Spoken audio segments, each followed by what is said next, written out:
Hello there. I hope you're well. I do hope you're well. And if you're not, I hope you will be. I hope you will be. I hope you're able to find the love and support if you need it, or the forgiveness if you can allow it.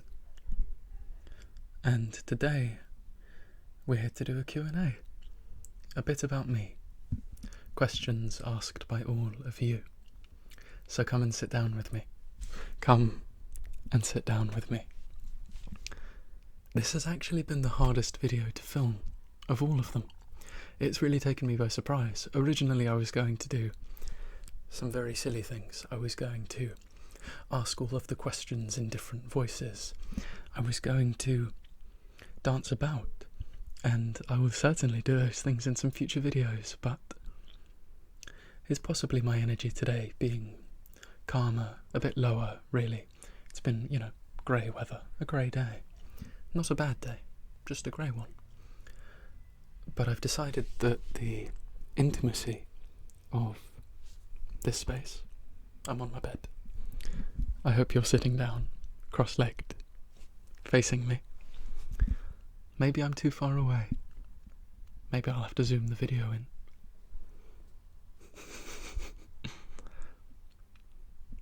But without further ado, I will begin.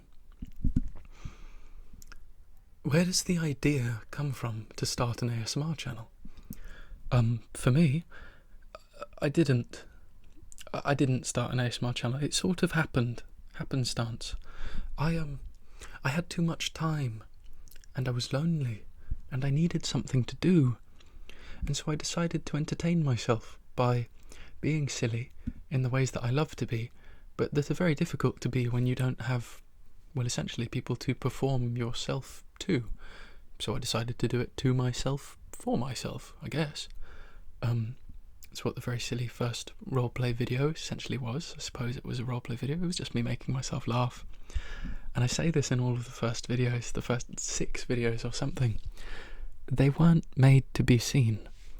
There was nothing wrong with it, but the idea wasn't making something that people were going to watch. It was just about making something. The second half doesn't matter. It actually still doesn't. It's wonderful that people see these things, but it's very strange, and it wasn't the expectation. It just sort of happened. I don't even think of this as an ASMR channel. It isn't actually, because if you've watched the videos, which if you're watching this, then presumably you have, you would know that it's quite different from ASMR normally. And it's because ASMR is really just a shorthand for no loud noises. That's kind of how I mean it.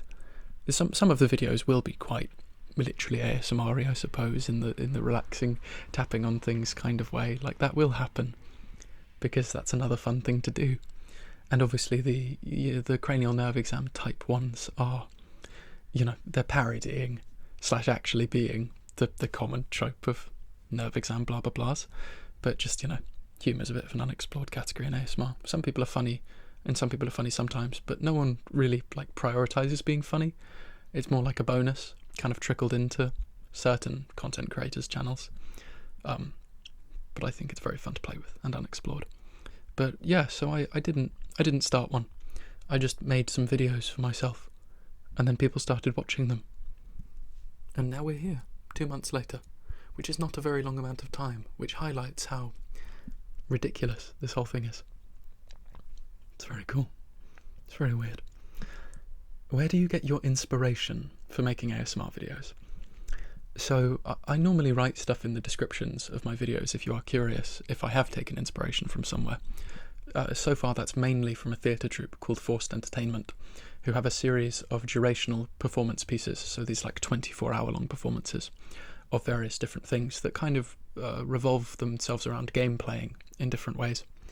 And a lot of the videos are inspired by those. In the first 100 questions videos, it's literally their questions for most of them, but just, refashioned into the sort of different style and approach that comes with making an ASMR type video for it. Because I love the idea of videos of just being asked questions. I think it's very fun, but I don't think any of them are good, if I'm honest. Just in that the questions themselves, they don't interest me. most of the time. I find them really dull. I like questions that are weird and that don't really explain themselves. And the way that Forced Entertainment describe their own, it's called Quizula. And again, if you go back to that video, I've typed it all up in the description, which is probably why I'm going to be too lazy to do it here. But it's the actual way in which you ask questions. It's the intent behind it, of how you're engaging with what questions are, or rather the styles of questioning, of friends talking late into the night, or lines of philosophical inquiry, or pub quiz trivia. All of these different dynamics in which you can ask someone a question, how your voice can change, your tone and intonation, but also the words themselves, of, pop quiz BuzzFeed style. Would you swim with sharks, jump out of a plane, are you a risk taker, blah blah blah blah blah, versus have you ever killed someone, versus why aren't sandwiches ever made with the bread in the middle? Like random things, or things that are open-ended and vague enough that you don't have to answer anything at all, but if you want to take it seriously, then it can become very interesting, and it really depends on how you, as the person listening to it, engage with it, because there is no simple answer of just the correct answer relative to what is true for you. There is such a level of interpretation to many of them, and they're also kind of sidelined by the less important ones that actually that is what sort of makes it pop when something interesting happens, because everything kind of blurs a bit and you don't know what's going to stick out for someone. And yeah, that particular kind of line of videos I find really intriguing. I find them really fun. And that's also the main point of inspiration that I've taken from anywhere. The other one would be like the twin storytelling one. That also is from a kind of Forced Entertainment thing called And on the Thousandth Night. Again, I've written about it in the description a little bit if you want to check it out. But it's where the rule is simply that someone begins telling a story, and they go once upon a time, and they start talking, and then at some point someone else performing yells out stop, and they go once upon a time, and they begin their own story from a different perspective, one that's entirely new. They turn it on its head, anything, and I'm obsessed. It's really interesting to watch. It's really cool. That one is very funny. It's my favourite one of their durational performances, but they're all very cool. I've talked about this for too long. This video might get quite long, but I think some people will like that. I'm hoping I won't have to edit it too much, that I can do a bit of a one take, as long as I don't screw anything up too much. What's your favourite video you've ever made? I've only made 20 videos, 21 including this one, so not really too many to choose from, but I think it's actually the twin storytelling one, probably. Not necessarily because it's more interesting. I love the ramblings collectively, but that one is kind of the pinnacle of the ramblings, of the joy of that weird nature of storytelling. Because it was just such a thing of like, I have an idea that I want to try out and I want to see how it works. And there's shoddy editing in it because, it wasn't worth masking the videos neatly enough that it would be undetectable, because that's just not worth doing for, a fun hobby. Like, that level of detail is kind of unnecessary. So I did it to the point that I was like, this is enough work that it's good enough that I'm happy with it, and it's, the thing I wanted to get across is getting across. Like, I love that. I found it very fun. But it's all of the ramblings that are my favourite, and it's, they're very little to do with the video being made. Like, that's really just, being recorded and editing out loud background sound and repeating lines that were misread, pretty much. Like, there's a lot of editing just into making it, smooth, but it's not complicated or anything, or elaborate or detailed. It's just, smoothed out. But you'll notice that they are, the least watched videos, and that doesn't surprise me at all. Their rambles, I feel like, are inherently unlikely to be watched by people unless you have a kind of dedicated following, essentially, because it's not something where you look at the title or the thumbnail and you go, oh, I know what I'm going to get from that. In fact, it's the complete opposite of, what on earth is this person going to be talking about? What's going to be going on? What is their voice? Like, rambles generally, they're quite boring, because people are quite boring in the nicest way possible, in a good way, because that's kind of what rambling is. It's just, it's nonsensical. But for me, they are literally, my journals. Like, that is just what me writing empty-headed onto a page, streaming out all of my thoughts, looks like. So if you actually want to know about me as a person, I suppose, cryptically, but to know about me, it would be to watch those. And then, in some way or another, you would develop an idea of who I am, I suppose, in a way that I couldn't even tell you that I am. You would learn it properly from there, because, there's no character or artifice. I am just reading what's inside my head, I suppose. And so it's very cathartic to create those. It's not about them being watched. It's just about its existence being tangible to people other than myself. And therefore that kind of removal from it, that cleansing, that catharsis. What time of the day do I usually shoot videos? I do it any damn time of the day. I actually tried filming this earlier and I sort of ran out of time, and actually like behind here was glaringly bright and it was very annoying, but I was going to do it anyway because I'm cheap and lazy. lousy content creator, bad content creator. No, I assumed that I would prefer doing it at night because there would be less noise and movement, and when it's darker and, you know, more kind of orange and blue light filtered colours, that's much more pleasant to fall asleep to because you don't have bright light blinding you. Some people's setups make it like inherently difficult to watch their videos to fall asleep to if you like watching the screen itself, and I like watching the screen itself. I like actually just kind of, you know, enjoying the whole video element, even though the vast majority of people probably don't look at the screen too much when a video is going. They just want noise in the background, which is fair enough. But I always make it with the belief that, you know, I make it for the 10% of people who watch a whole video and watch the video, because that's what I enjoy doing. But I've realised I love filming in the daytime quite a lot. It's actually, I don't know, it's joyous, it's energetic. When I'm at home, when the plants are in the background, that room, my home, family home, you can hear the birds, and it's gorgeous. It's one of the pleasures actually of listening through the microphone as you're recording, is just to sit back and put the gain on really high and to hear the birds tweeting. That's glorious. It's really wonderful, and I was really surprised to find that out, because obviously most people record at like 3 a.m. or something because they don't want any background noise at all from, you know, passing cars and people late into the night stumbling about and all sorts. But I actually quite like the daytime more than I thought I would. Would it be an option for you to work full-time on YouTube if it were profitable enough? Probably not. I don't think I would ever want to make it work. Maybe if I'm honest, you know, if it was really lucrative, then I would possibly do it for a short time for the sake of just kind of ensuring my future, because I'm not someone who's going to end up, likely at least, with any kind of work that is particularly profitable. Like, I'm not that interested in money. I've never been that interested in the idea of amassing wealth. I'm pretty miserly when it comes to spending money. I don't spend money on very many things. I don't really buy anything excessive or often treat myself, I suppose. I just don't really do those things because there's not really that much stuff that I want either. I'm not particularly material. I like art a lot, but also I would never buy absurdly expensive art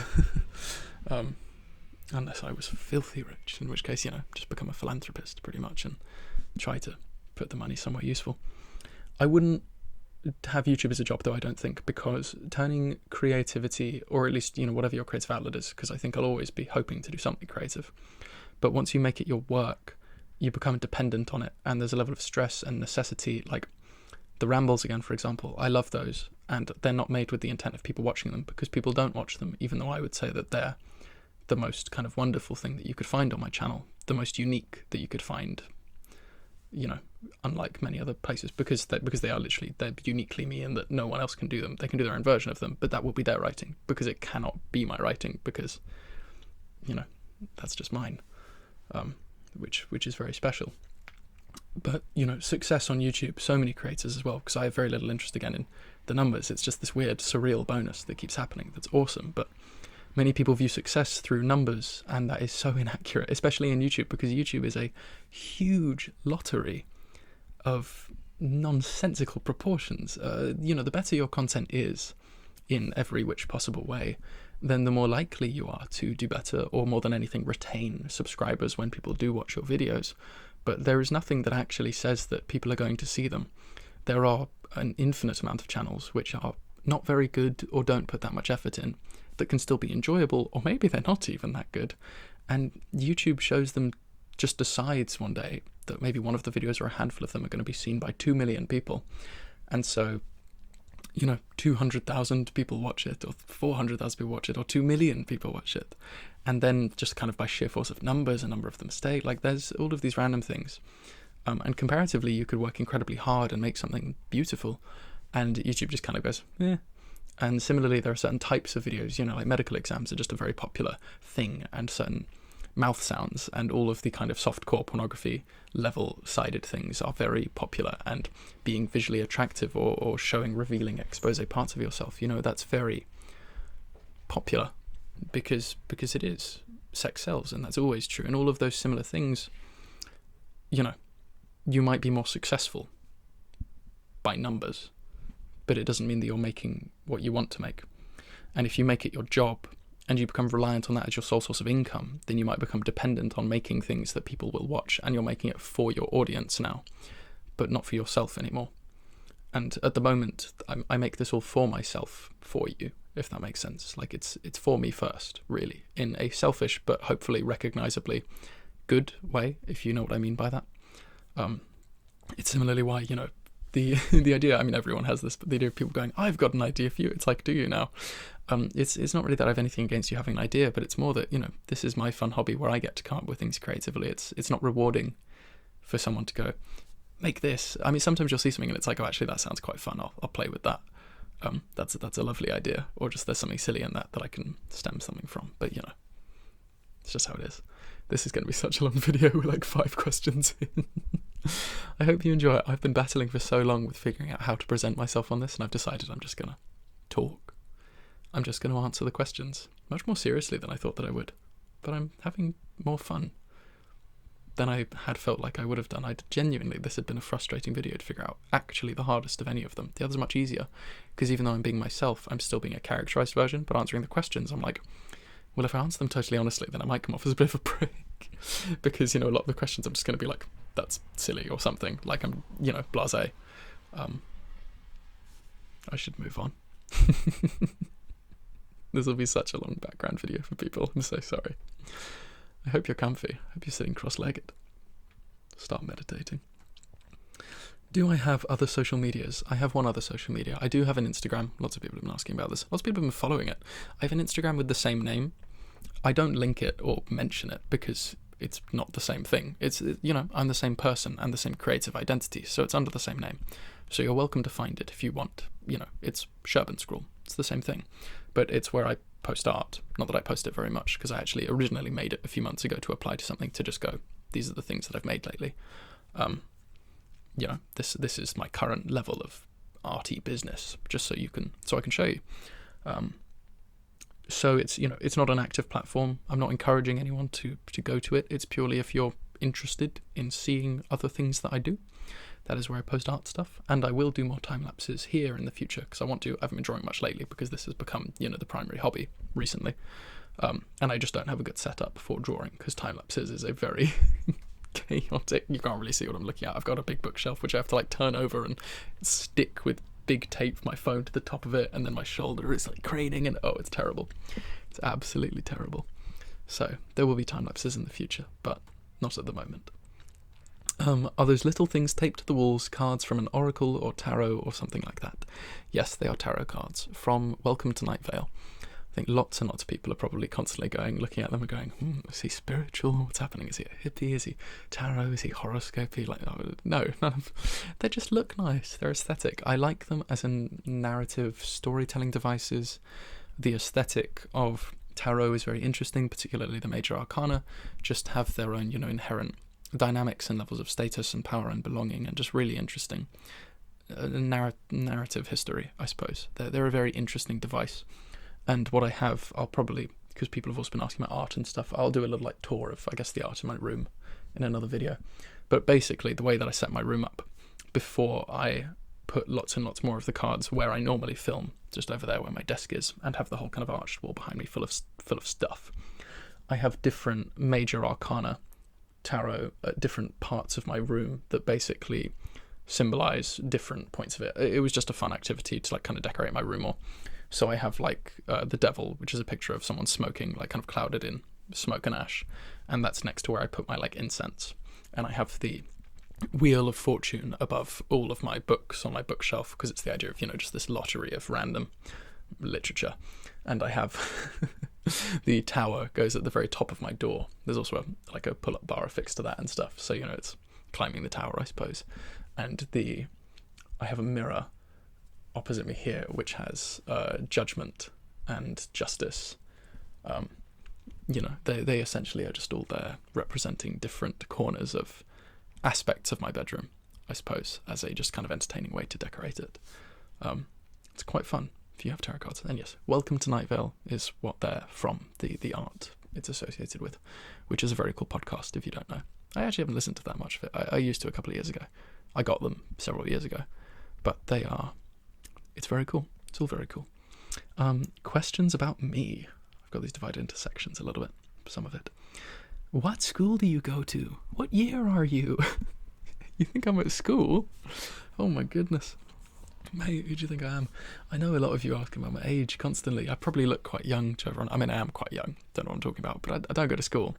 It really shows in the questions that you can get big energy of going, oh, the under 18s really felt confident to ask questions with this one. I should have asked people for weirder questions, to be honest. They weren't that strange. I was expecting stranger questions from everyone, more in line with my 100 questions videos, just things a bit weirder and more vague. There are some interesting ones. No, I don't go to school. I go to university. I'm actually in my final year of university. So I guess technically my third year, but my third year of my undergraduate bachelor's degree. Don't know, sound like an annoying big brain prick now. Oh, very ready for it to be finished. Be done in like 3 months. Less than. Yeah, no school. Older than that. It's weird that there are people under 18 who watch this channel. My content isn't 18 plus. It's not possible to make it 18 plus, but like, there's nothing wrong, obviously, if you're under 18 watching this. Like, I hope you enjoy it, and I hope you don't feel kind of put off by me saying this. But, broadly, I make them for people my age and older. I actually quite like that there are people older, sort of like, mature adults and stuff who, a small percentage, but I quite like that there's actually that audience, just because I think that's interesting. As long as it's not fetishizing it, of course. I hope that's not why people are watching. Please, don't take any offense or assume anything is projected at anyone watching this. I appreciate all of you very much, and I hope you appreciate this. Do I have a pet? I have a dog and a cat. A dog and a cat. They don't like each other, but they do tolerate each other. My whole family and myself love them both very dearly. They're very affectionate and old, scraggly bastards, pretty much, but they're wonderful. How old am I? We circled around to that one, didn't we? I said this in the time-lapse video, actually, which is the funny thing. But obviously, again, I made that when there were like 1,000 people. We've gone 20-fold since then, so that's wild. But I'm 21. I'm 21 years old. Not in school. I'm 21. Not that old. Fairly young. But older than some of you seem to think. Not a boy. I guess I shaved earlier, so you can't see me looking ratty. Are you part of the LGBT plus community? LGBTQIA plus all da. If you're comfortable answering, of course. I loved how many people asked about pronouns and LGBT and all sorts, and there was only one or two that didn't, where so many always had this kind of addendum of, if you're comfortable talking about it. I thought that was so cute. You guys are cuties. Oh, that was so cringe. My mum watches these. Oh dear. I would say that I am. Hopefully. Follow-up question as well. I grouped them together. What are your pronouns and sexuality? My pronouns are like he, they. They're he, him, they, them, he, they. Go for all of it. I very much kind of disassociate from the maleness of my identity. I'm not a particularly male person, or masculine person in the ways, and I don't want to be. I just don't identify with that. But I do also recognize the maleness within myself and within my general presentation. I don't own long skirts. I would love to. I haven't worn nail polish in ages. I'm going to paint your nails in a bit if you're cool with that. Another thing. Saw Sloth doing that. I thought that seemed pretty sweet. Pretty cute. I would broadly identify myself as queer. Essentially. More in almost just a mindset, just as a person. Queer, and because queerness is sort of beyond sexuality and things. It is kind of it's almost like an aura, really, to me, of that presence. And the queerness, really, to me as well, it's more actually of an inherent perception of the world, a way of living and cultures that you understand, a certain peoples of just recognition. I definitely say I'm mainly attracted to not femininity but female presenting people, I suppose, or female and like non-binary kind of characters. There's not really that much in masculinity, but it's not as if I don't recognize and believe that there are some people somewhere who I could be attracted to, because it's about the person more than anything else. So it's not ruled out. I'm pretty open-minded. But yeah, I think that sort of covers that. I actually like this next question. I think one of my favourite ones, just because I was surprised at my own answer. Would you rather lose your voice or your sight? I like this because I was surprised at, obviously, my voice is quite important to probably most types of work that I would find myself doing in my life. Of this as a current thing, obviously my voice is quite important to doing this and to enjoying it. Similarly, as someone who wants to kind of perform to some degrees or in some levels of creativity, have that, again, kind of necessitates it. And yet I would rather lose my voice than my sight, because I enjoy looking at trees too much and smiling at people in the street. So I would rather lose my voice and still be able to communicate and talk to people, and because I would probably listen more, because I talk very quickly and I talk far too much. So, I've probably talked enough for a lifetime, more than 3 people twice over. What would you have... What would have been your best time in your life if you look back at it? It hasn't happened yet. I hope it hasn't happened yet. So, no. Haven't had a best time in my life yet. I've had good times. I've had bad times. I have good people in my life. Where it's good to have good people. I have good people. But I have not had the best time in my life yet at all. I'm 21. There's not that much to look back on. So we'll come back to that in a few decades, perhaps. What are some of your favourite music albums? Oh, fuck, I forgot to look up my music answers. I meant to find songs for people. I'll do that later. Maybe I'll leave a comment tomorrow or something on this video with some list of songs for people to check out. I don't listen to albums that much. I listen to music all the time, constantly. Music is never not in my ears. But I don't really listen to albums. When I do, I listen to them, start to finish, front to back. I do not shuffle that shit because I'm not a goddamn plebeian. Straight people. Fucking... not sure what I'm saying. Some particular... just Tom Rosenthal as a human being. Like, that man is my spirit animal.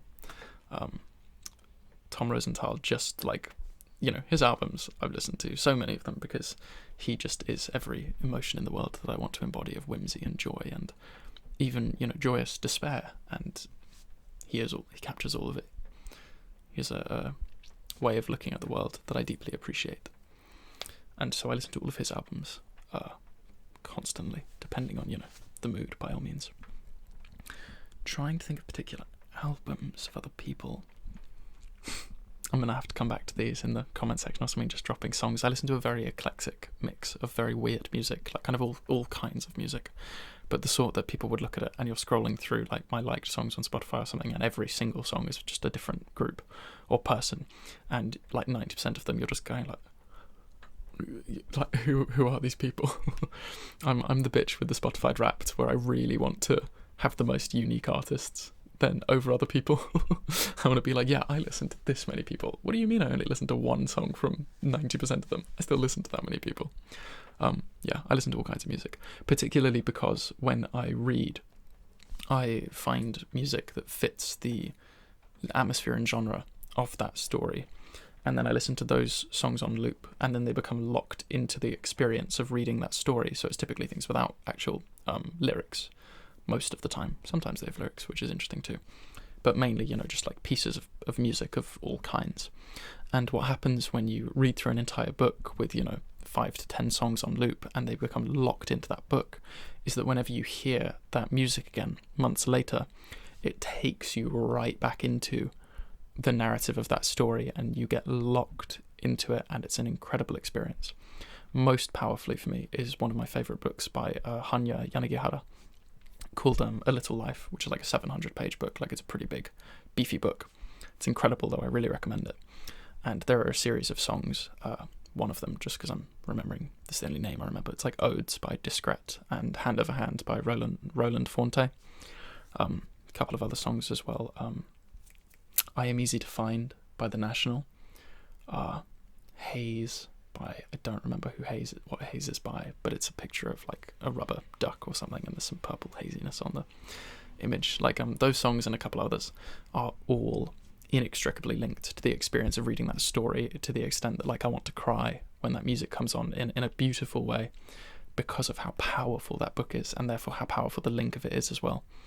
And I'd like just do that, please. Like when you read, find music that fits what you're reading, and then just, you know, have that kind of mix of songs looped throughout the experience, and then when you come back to it, those songs become that story, and it's such a cool experience.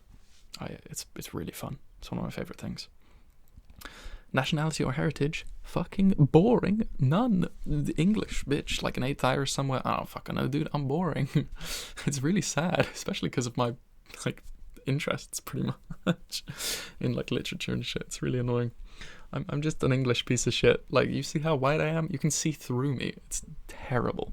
It's very boring. Like, the most original shit I have about me is I'm left-handed. My hair is blonde. That's all I've got going for me. It's terrible. Absolutely boring. Boring.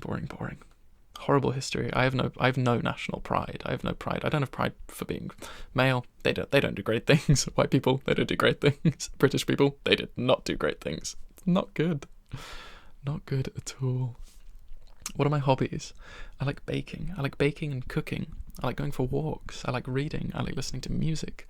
I do like playing games. I don't play games that often, actually, video games. I used to a ton. Like, I'm a video game nerdy person. I love playing board games with my friends when we're all in the same, you know, city, not a university and whatnot. So, you know, big on board games and such. Is that most of the things I do? I'm not that interesting. I like making videos. I like thinking of creative things. I don't really watch that much like television, that many series or movies or things. I love animated shows. There are more questions for that later, so I'll get back to that in a bit. But yeah, I like baking and cooking. I like reading. I like writing. I like listening. I like walking. I like feeling. That'll do. Do I go to university? Yes, we've covered that one. What is the most hilarious memory you can think of?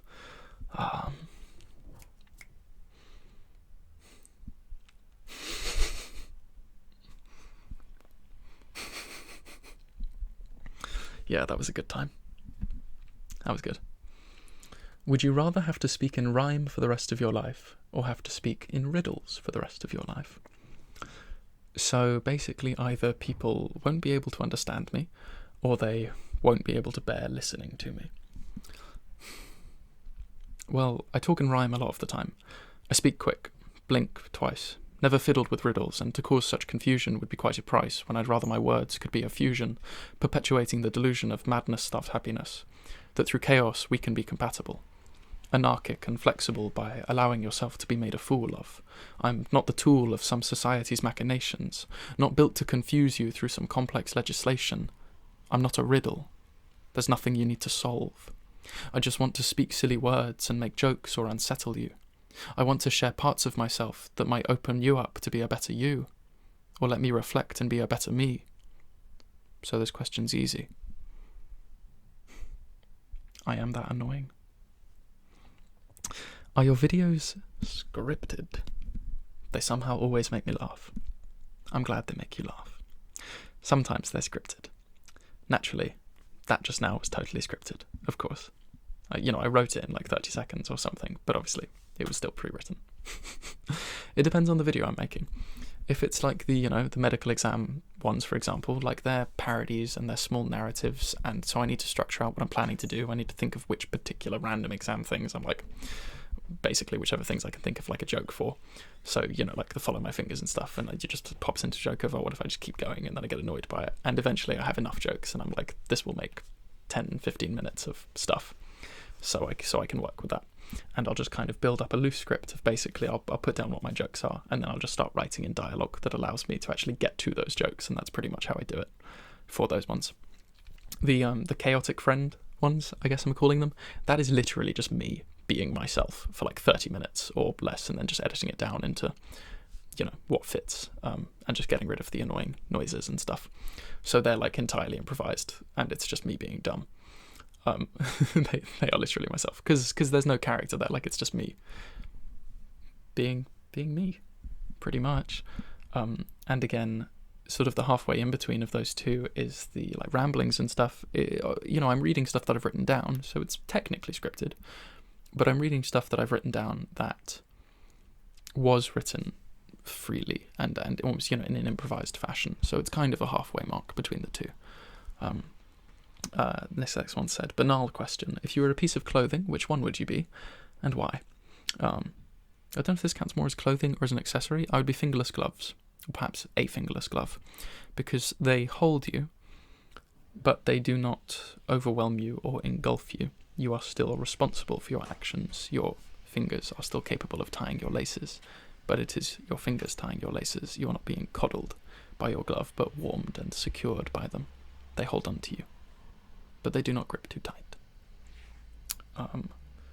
How to be as positive as you. Tell us your secret. We'd love to hear it. My man Gus. I don't actually have anyone's names attached to this. I just remember that one. I've got them in like a Word doc. How to be positive. I'll put it this way. It's very normal for bad things to happen to myself, to you, likely to everyone.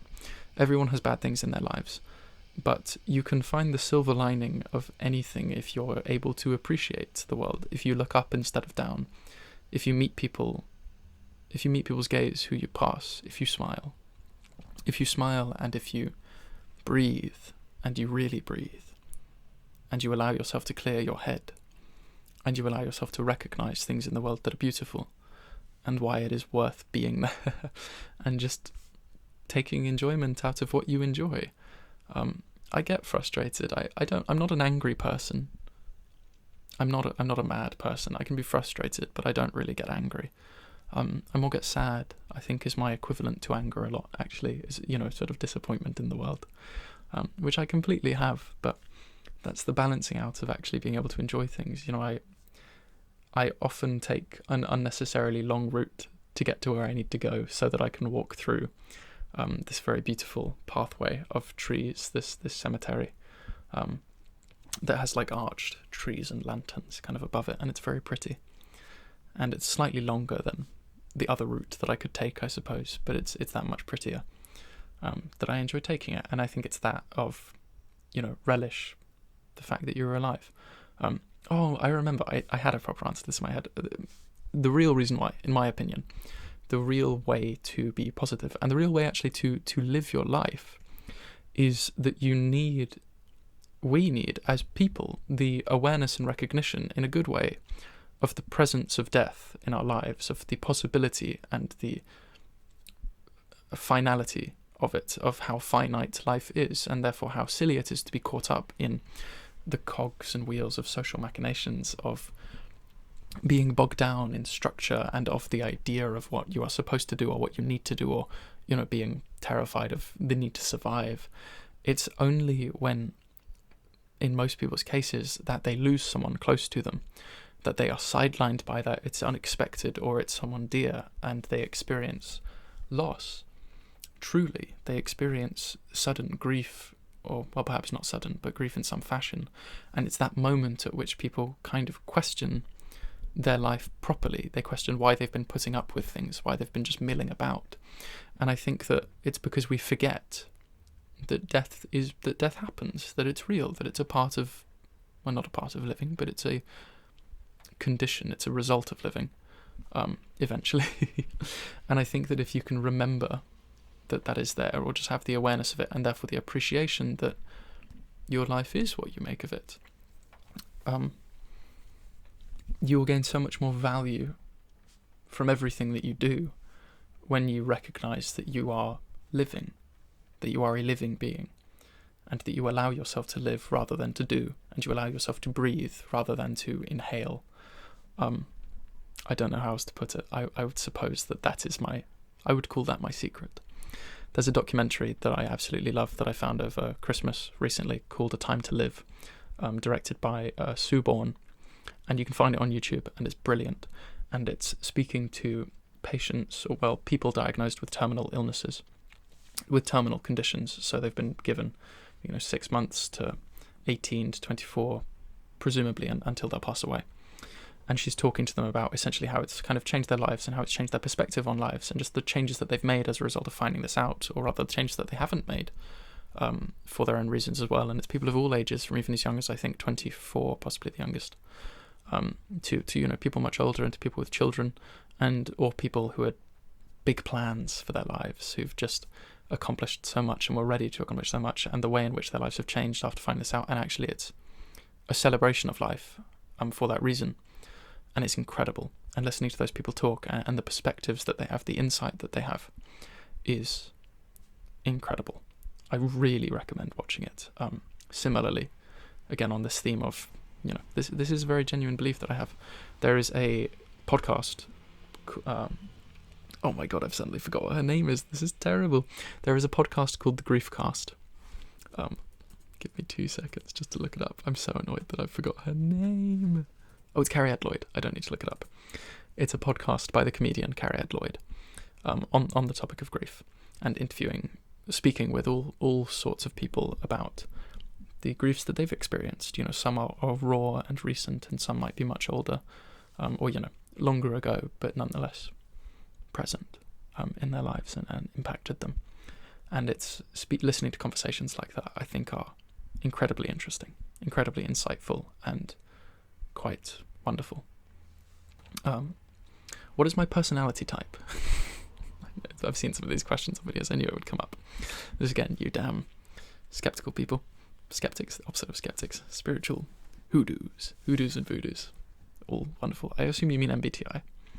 You're probably meaning the Myers-Briggs tests. I actually redid it a couple of weeks ago, just to see if it had changed from when I'd done it years and years prior, and it didn't change, which was quite funny. I suppose reassuring, really. I think a lot of you might assume I'm extroverted, I wonder, but it's INFP. INFP, which is the mediator. The mediator personality type is the one that I have been assigned throughout my life by the Myers-Briggs personality test. Make of that what you will. And if you're really curious, because it's the INFP and then it's got A and T for the assertive turbulent, I actually got slap right in the middle of that. It was 51% assertive and 49% turbulent, so it's literally halfway line. So actually both, and weirdly it doesn't have too much information about what that means, but it was funny though. Oh boy, we got some thirsty questions now for the freaky ones of you. As a side note, for all you know, I've lied for some of these. I might lie for a couple of these, and just to keep you on your toes. And it's, all of the existing ones. So we'll see. Are you in a relationship? No, I'm not in a relationship. I'm not looking to be in a relationship. No, we should all talk about the parasocial. The parasocial, you know what I'm talking about. I've seen someone once checked people, gave them a check, and they were like, "Thank you for reminding us, grounding us in." This is awesome, and the ability with which we can chat and spend time is really cool. But keep in mind, I'm two-dimensional. I'm on a screen. Yeah, that's. I can't think of much else to say for that. Just we know each other, but we don't know each other, and that's really interesting. And actually, you have more interesting conversations a lot of the time with people who you don't know. And I almost feel like thinking of it that way, like it's like a dear parasocial connection, the same that I have with a lot of the channels that I watch, but it is also data transmission.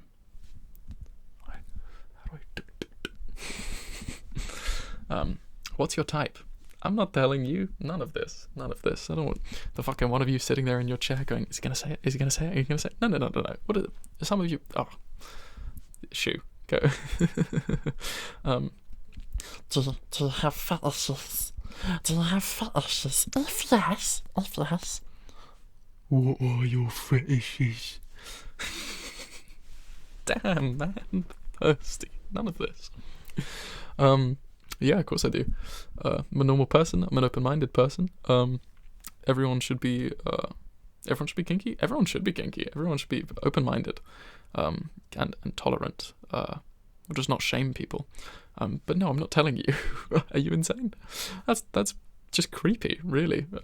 The idea of, no offense to you, the person writing it, I'm speaking to the collective us here, of just, data transmission.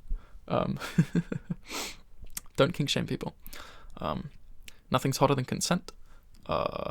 Practice safe sex. If you're under 18, I'll be honest, this is just my relationship advice for you.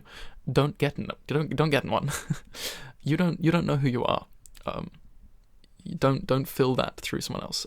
Be confident in yourself before you commit to another person, because otherwise you'll develop some dependencies possibly. It's just not, you need to be healthy to be with another person. If you're unhealthy and then you find someone and it feels like that's working, and well, the chance of that, unless they're an extremely healthy person who is like helping to fix you or something, and that's its own, we're not getting into this. It's way too complicated for me to fucking improvise advice. I'm not here to give you advice on this because complicated business.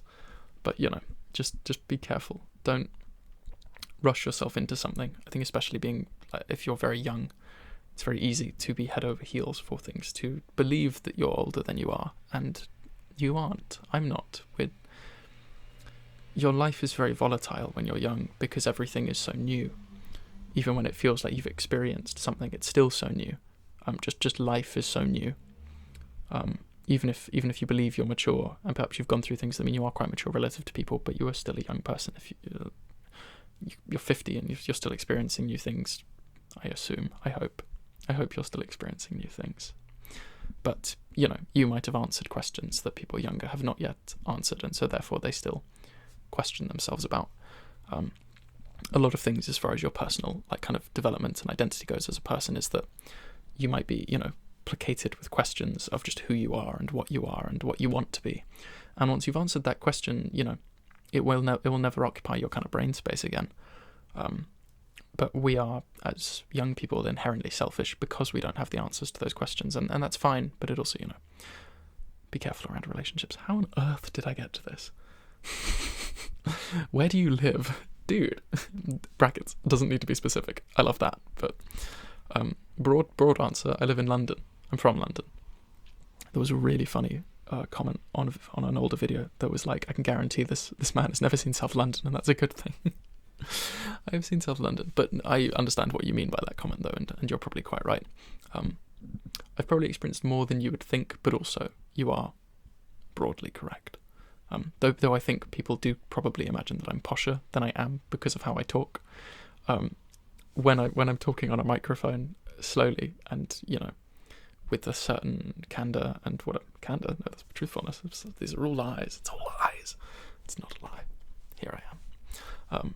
But the way that you talk into a microphone as well that peaks if you're not careful, and yeah, there's a whole thing with that. I would sound different and just a bit more annoying and mousy probably when I'm completely talking as myself, just not on a quiet microphone with the blah blah blah. This is very silly. What's my favorite book series? I'm not really a fan of series when it comes to books. I kind of like a book to be an individual an individual tome. There's something that inherently is less interesting to me when a book is part of a series. Maybe because it sort of naturally leads to it being a kind of lower class of fiction or something. That sounds very pretentious. Of course, you have things like Game of Thrones and Lord of the Rings and all kinds of these things, which multiple book series and stuff. I know there's incredibly successful and well enjoyed things that are series. It's just not the type of stuff that I enjoy because of the types of books that I tend to read. However, when I was a kid, 10, 11, 12 or something, I absolutely loved the Warrior Cats series, which I know someone there is lighting up. The Warrior Cat series, and there are so many different series and arcs and blah blah blah of that. I had so many of those. I loved them. And similarly, there was a duology. So there were just two of them called Varjak Paw. There was sort of supernatural powered cat business, and I loved this book. And I didn't know that there was a second book. I'd read the first one kind of a couple of years ago, and then when I was in, I think, year 5, so that's 11 years old or whatever, I found out that one of the school teachers at my primary school had a copy of the second book.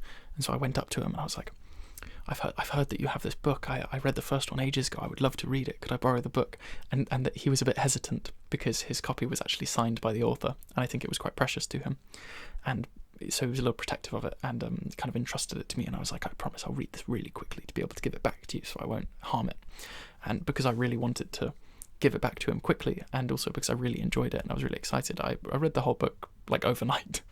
And so I found him at school the next day to give the book back to him, and he gave me the biggest look of just like confusion and disbelief, and he was like, why are you, do you not want it? And I was like, oh no, I finished it.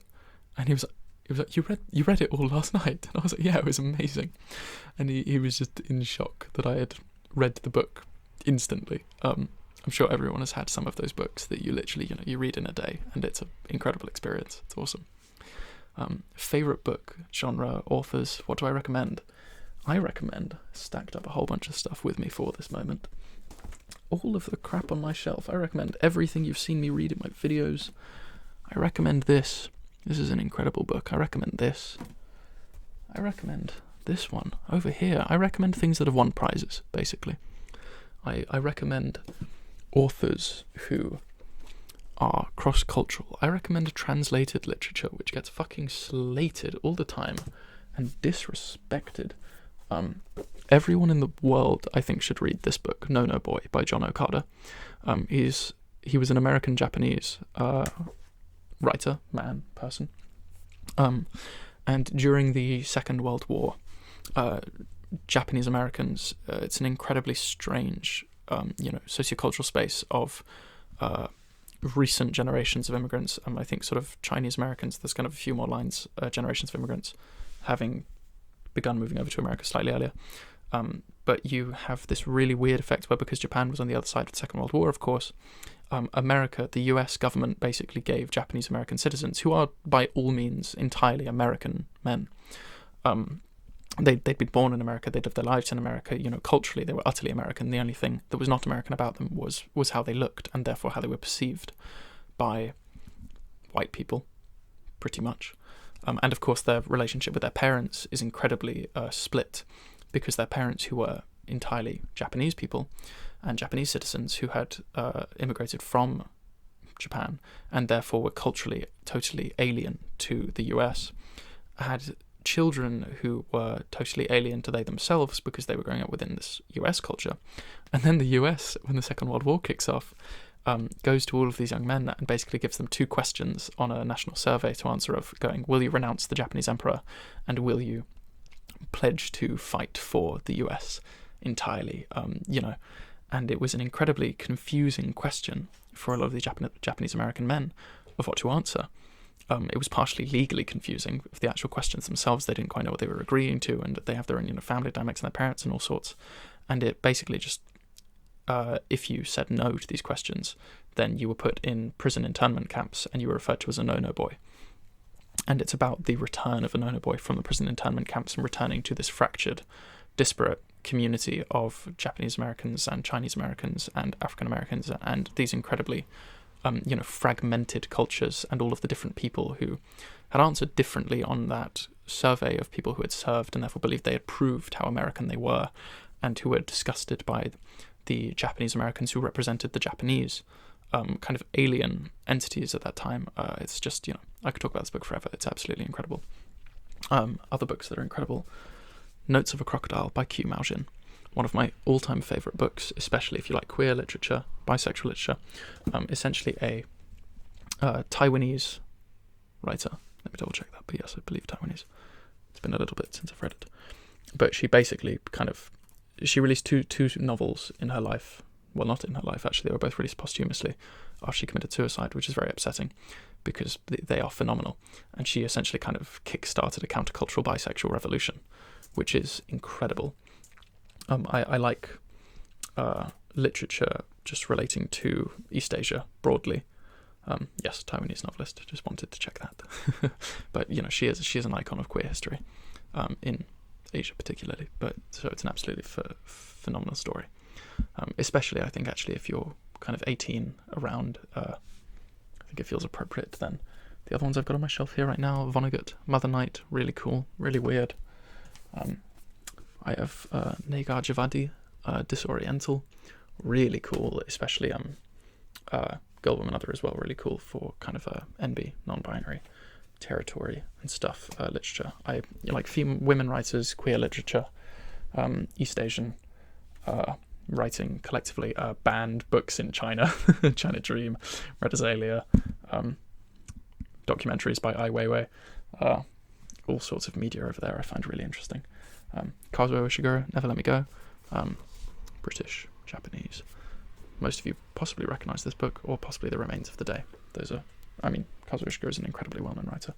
What I'm currently reading, it's incredible, I'm obsessed with, it's not actually fiction, it's called The Shadow of the Sun, My African Life, by, I'm going to pronounce this horribly, but I think Ryszard Kapuscinski.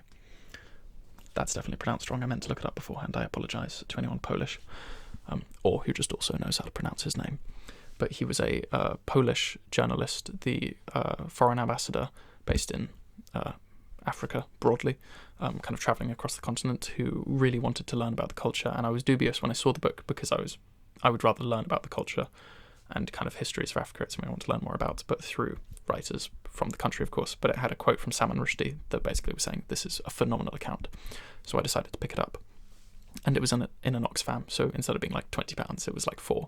So, and it's this like gorgeous hardcover. Like, Oxfam's great, but it's an absolutely phenomenally written and incredibly caring and full of just kind of love and interest account of the fractured histories of Africa, and all parts within Africa throughout the 50s, 60s, 70s, possibly even 80s, of just the time he spent there. And it's incredibly interesting. It's phenomenal. So yeah, all of those I recommend. There's a bunch of other things I recommend that might be further down, which I'll spend less time on. How did I get into my abstract drawing style that I currently do? So I never did art in school in any capacity. Not for GCSEs, not for A-levels. Only up to, like year 8 or something, basically. So for 2 years of, children doing shitty art, and the art teachers are disappointed by everyone all the time. I never felt like it was something that I had access to because I hadn't done it. I liked the idea of it, but I remember distinctly when I was choosing my subjects for GCSE, overhearing a sixth former just complaining about how much work it was, and that was enough to put me off because I was very lazy and I didn't like the idea of doing a lot of work, and I never really thought about how, even though it would have been a lot of work, it would have been artwork, so it would have been very different. I was just scared by the idea of having to do a lot of something. I was very lazy because I didn't like many subjects in school that much. I wasn't that motivated as a person to learn about these things that didn't interest me that much. So it was something that I've always wanted to do. I've always wanted to be able to draw, but I've never felt I had access to it. And then during sixth form, I found this channel called Peter Draws, who some of you have commented on before on the time-lapse, who some of you know and are fans of. And his whole thing, it's doodling. You're just making a mess, and eventually it becomes something incredible. And he's a phenomenal artist, and I love what he makes.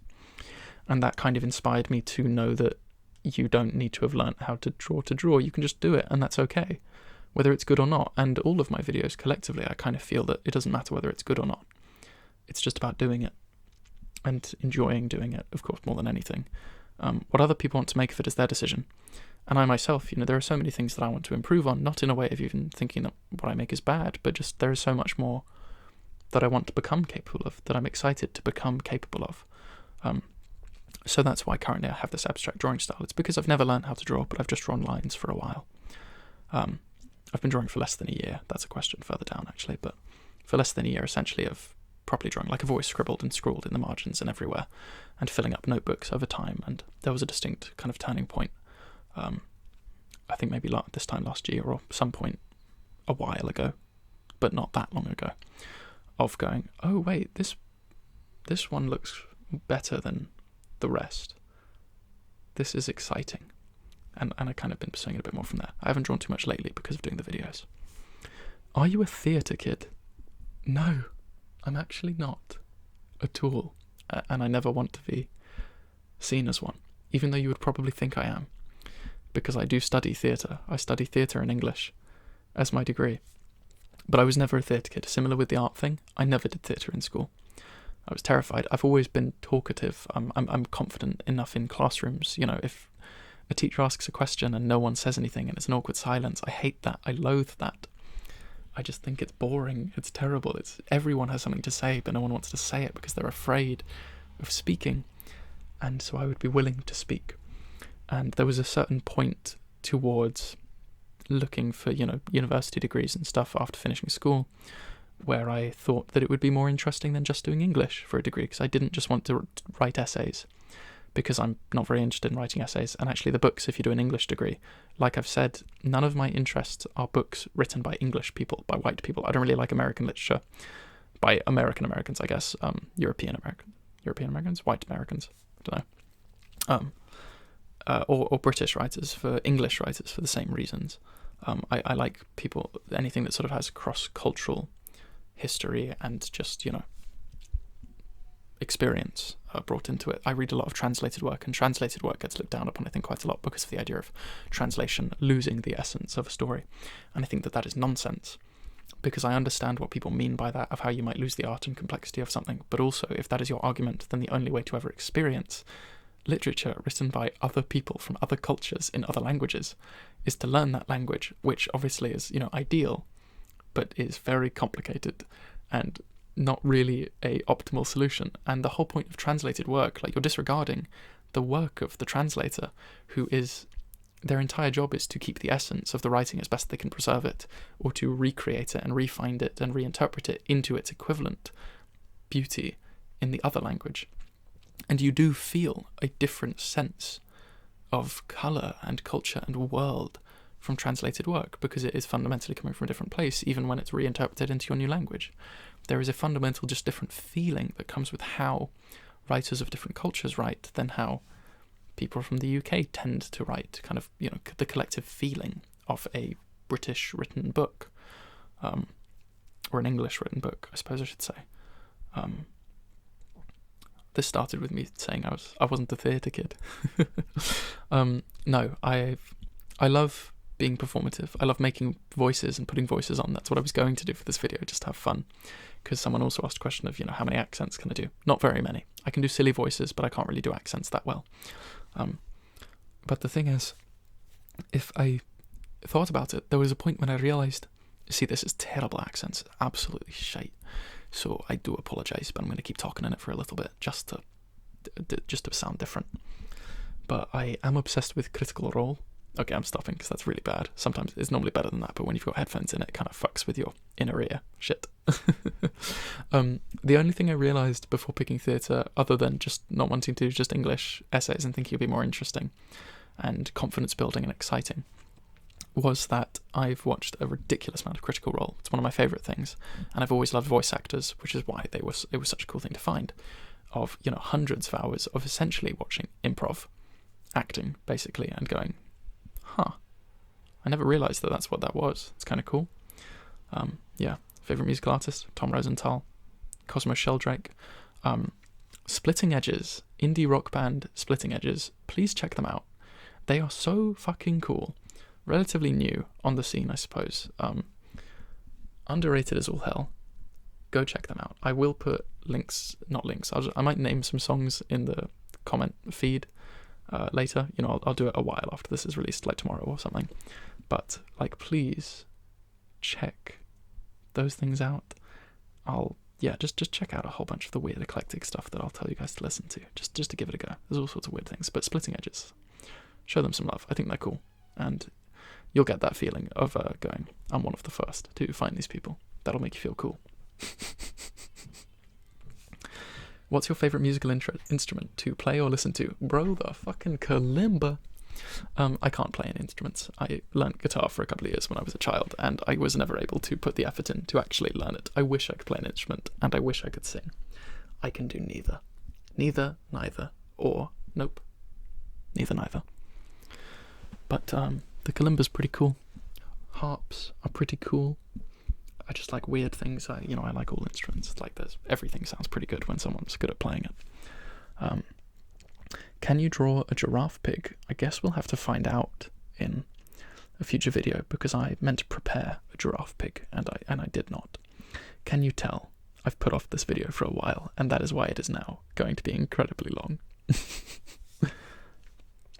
Favourite things? Childhood TV show. Can't think of a childhood TV show, but generally, like I said, I love animated shows. Things like Gravity Falls, Avatar: The Last Airbender is one of the most phenomenal shows no matter how old you are. I rewatched it recently around Christmas for the past for several weeks, binge watching all 3 seasons, which is probably the 3rd or 4th time that I've watched that show start to finish, because it's one of the greatest piece of media ever made. Owl House. Wasn't that keen on the first season because it naturally, like most cartoons do, panders to a younger audience in its first season, but it really like matured up into the second season, and then you were just watching fucking queer shit. You're just there going queer shit. Oh, it's so good. Infinity Train, I think, is a really cool show, which needs more seasons. I think that they have this like weird tumultuous history of being like, the show like is basically just cancelled by the studio, and then it gets like renewed for a new season, and then it's cancelled, then it's renewed, then it's cancelled, then it's renewed, because the fan base are like, we want more. The show is so cool. And yes, the show is so cool. I want more. Infinity Train is a cool show to check out. And if you don't like one season that much, just watch a different one, and you'll realise why very quickly, because they're all different. They're all standalone. They follow on a bit, but they're essentially all standalone. But yeah, really cool stuff. Arcane, obviously, recent pinnacles of adult animation, or all audiences, but like really cool. Castlevania, really cool shows. Absolutely love them.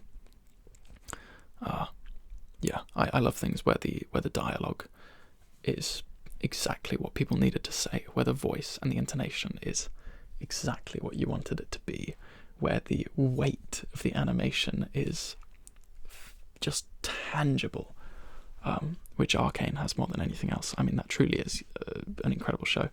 I absolutely despise and loathe how abysmal and appalling most like adult rated, like just mature animated shows are, like just Family Guy, American Dad, The Simpsons, like I don't, Futurama's amazing. Every other animated sitcom, awful. I mean, animated sitcoms inherently, like, that upsets me as an idea. Like, just make an interesting show, like Final Space. Actually, Final Space I haven't watched too much of to have a comment on, but there was another thing that was released not too long recently-ish that was, it was so American. Apologies to you American people, but I have a feeling that if you're listening to this, you're probably like nodding along with me of going, yeah, I agree. Not a good show. It had like Lance Reddick as the father, the king, emperor, and just some awful dude, and just so many jokes that were just so offensive to so many places in a way that was just so upsetting and demoralizing. Those animated shows are such a waste of time and effort. It's very upsetting. They upset me. Go watch Arcane and Castlevania and Owl House and Infinity Train and Avatar: The Last Airbender and Gravity Falls and all the other cool animated shows that I forget the name of at the moment. What is your favourite weather? My favourite weather is to be caught in a rain shower, but when the sun is out. Like you're kind of underneath the clouds, but they're parting as it's pouring with rain for a brief shower, and you just have the light streaming down, and yeah, it's such a cool feeling. It's quite rare, but it's really cool. What is your favourite fruit? This is very important. Oh, 3 exclamations, goodness, I'm glad to know it's important. I think it's a banana, but only when it's like sliced. Chopped up banana is suddenly like much sweeter. It's very tasty. Fruit is good. I don't really eat enough fruit. Very good. Do you watch tennis? Do you watch American football? If so, what is your favorite team? Do you watch American basketball? If so, what is your favorite team? No. To any of those. I don't care about sports that much. Just not that fussed. No, I don't have any favourite teams. I like basketball, like highlights. Basketball's pretty cool. American football, I don't really understand, or I just don't have any interest in most of these things. People are watching like the tennis finals. You sit down and just go, yeah, I can't see the ball because the pitch is the same colour. But, I can tell that they're putting a lot of effort in, and it's pretty cool, but I'm not that into it. Also, 5 number. I don't have a favourite number. I'm not a numbers person. Apologies. Favourite Sims game? I've never really played The Sims. I'm not a fan of The Sims that much. I don't really like sandboxy things. I know it's not exactly a sandbox, but it kind of is. Those sort of create your own world things. I don't know. It's a bit of a naff-looking world. It's just not it for me. But just not my game. I try them sometimes, but as soon as a game becomes that type of creative, I just don't really have the brain space to bother with it. Personally, I kind of like the game to do a bit more of its stuff for me. I'm more interested in being immersed in a story. Though I suppose with Sims games, your joy is kind of making your own, maybe, finding the meaning in it that way. White chocolate, milk chocolate, or dark chocolate? Milk chocolate. White chocolate ain't even chocolate. Milk chocolate all the way. Minty dark chocolate though. I do like minty chocolate. Why is the ASMR in your channel name lowercase? That made me laugh. That's a good question. It's because it's not really ASMR. It's because capital letters are quite threatening and spiky. It's because it doesn't matter. It might annoy someone because it's technically not. Why doesn't anyone write ASMR with dots in between each letter? Huh? Think about that. Maybe it's because I'm writing like ASMR from D&D, the race, just shortened or something. It looks nicer to me, lowercase, because it's soft, soothing, unassuming. Speaking of assuming you had to throw a baby, how would you do it? Baby kind of ground ballet the ankles, and you sort of judge the size of the pitch. You stretch out your arms and just spin around it. Hammer throw the baby. If you had to do it, it's quite easy. If you had a conversation with your 5-year-old self, what would you say to them? I would probably check if they were okay after being thrown, I'd flee the scene. My 5-year-old self. What the fuck am I going to say to 5-year-old me? That's a bit too young. Too young to be able to say anything. They're not going to give a shit or remember. I could barely speak, probably. Yeah, 5-year-old's a bit too young to be able to have a conversation with. I'd probably just 5-year-old me would probably just go like, and then run away laughing with a kind of bucket bob hair. Be very silly. Do you have any talents? No, absolutely talentless. Actually, this will make some of you very uncomfortable if you're watching. Just kind of got these bendy fingers. Someone in the comments is going to have an all caps thing going, Jesus fucking Christ, what's going on? But yeah, my hand's a bit bendy. But that's my only weird thing, like some people can do that thing where it's kind of, yeah.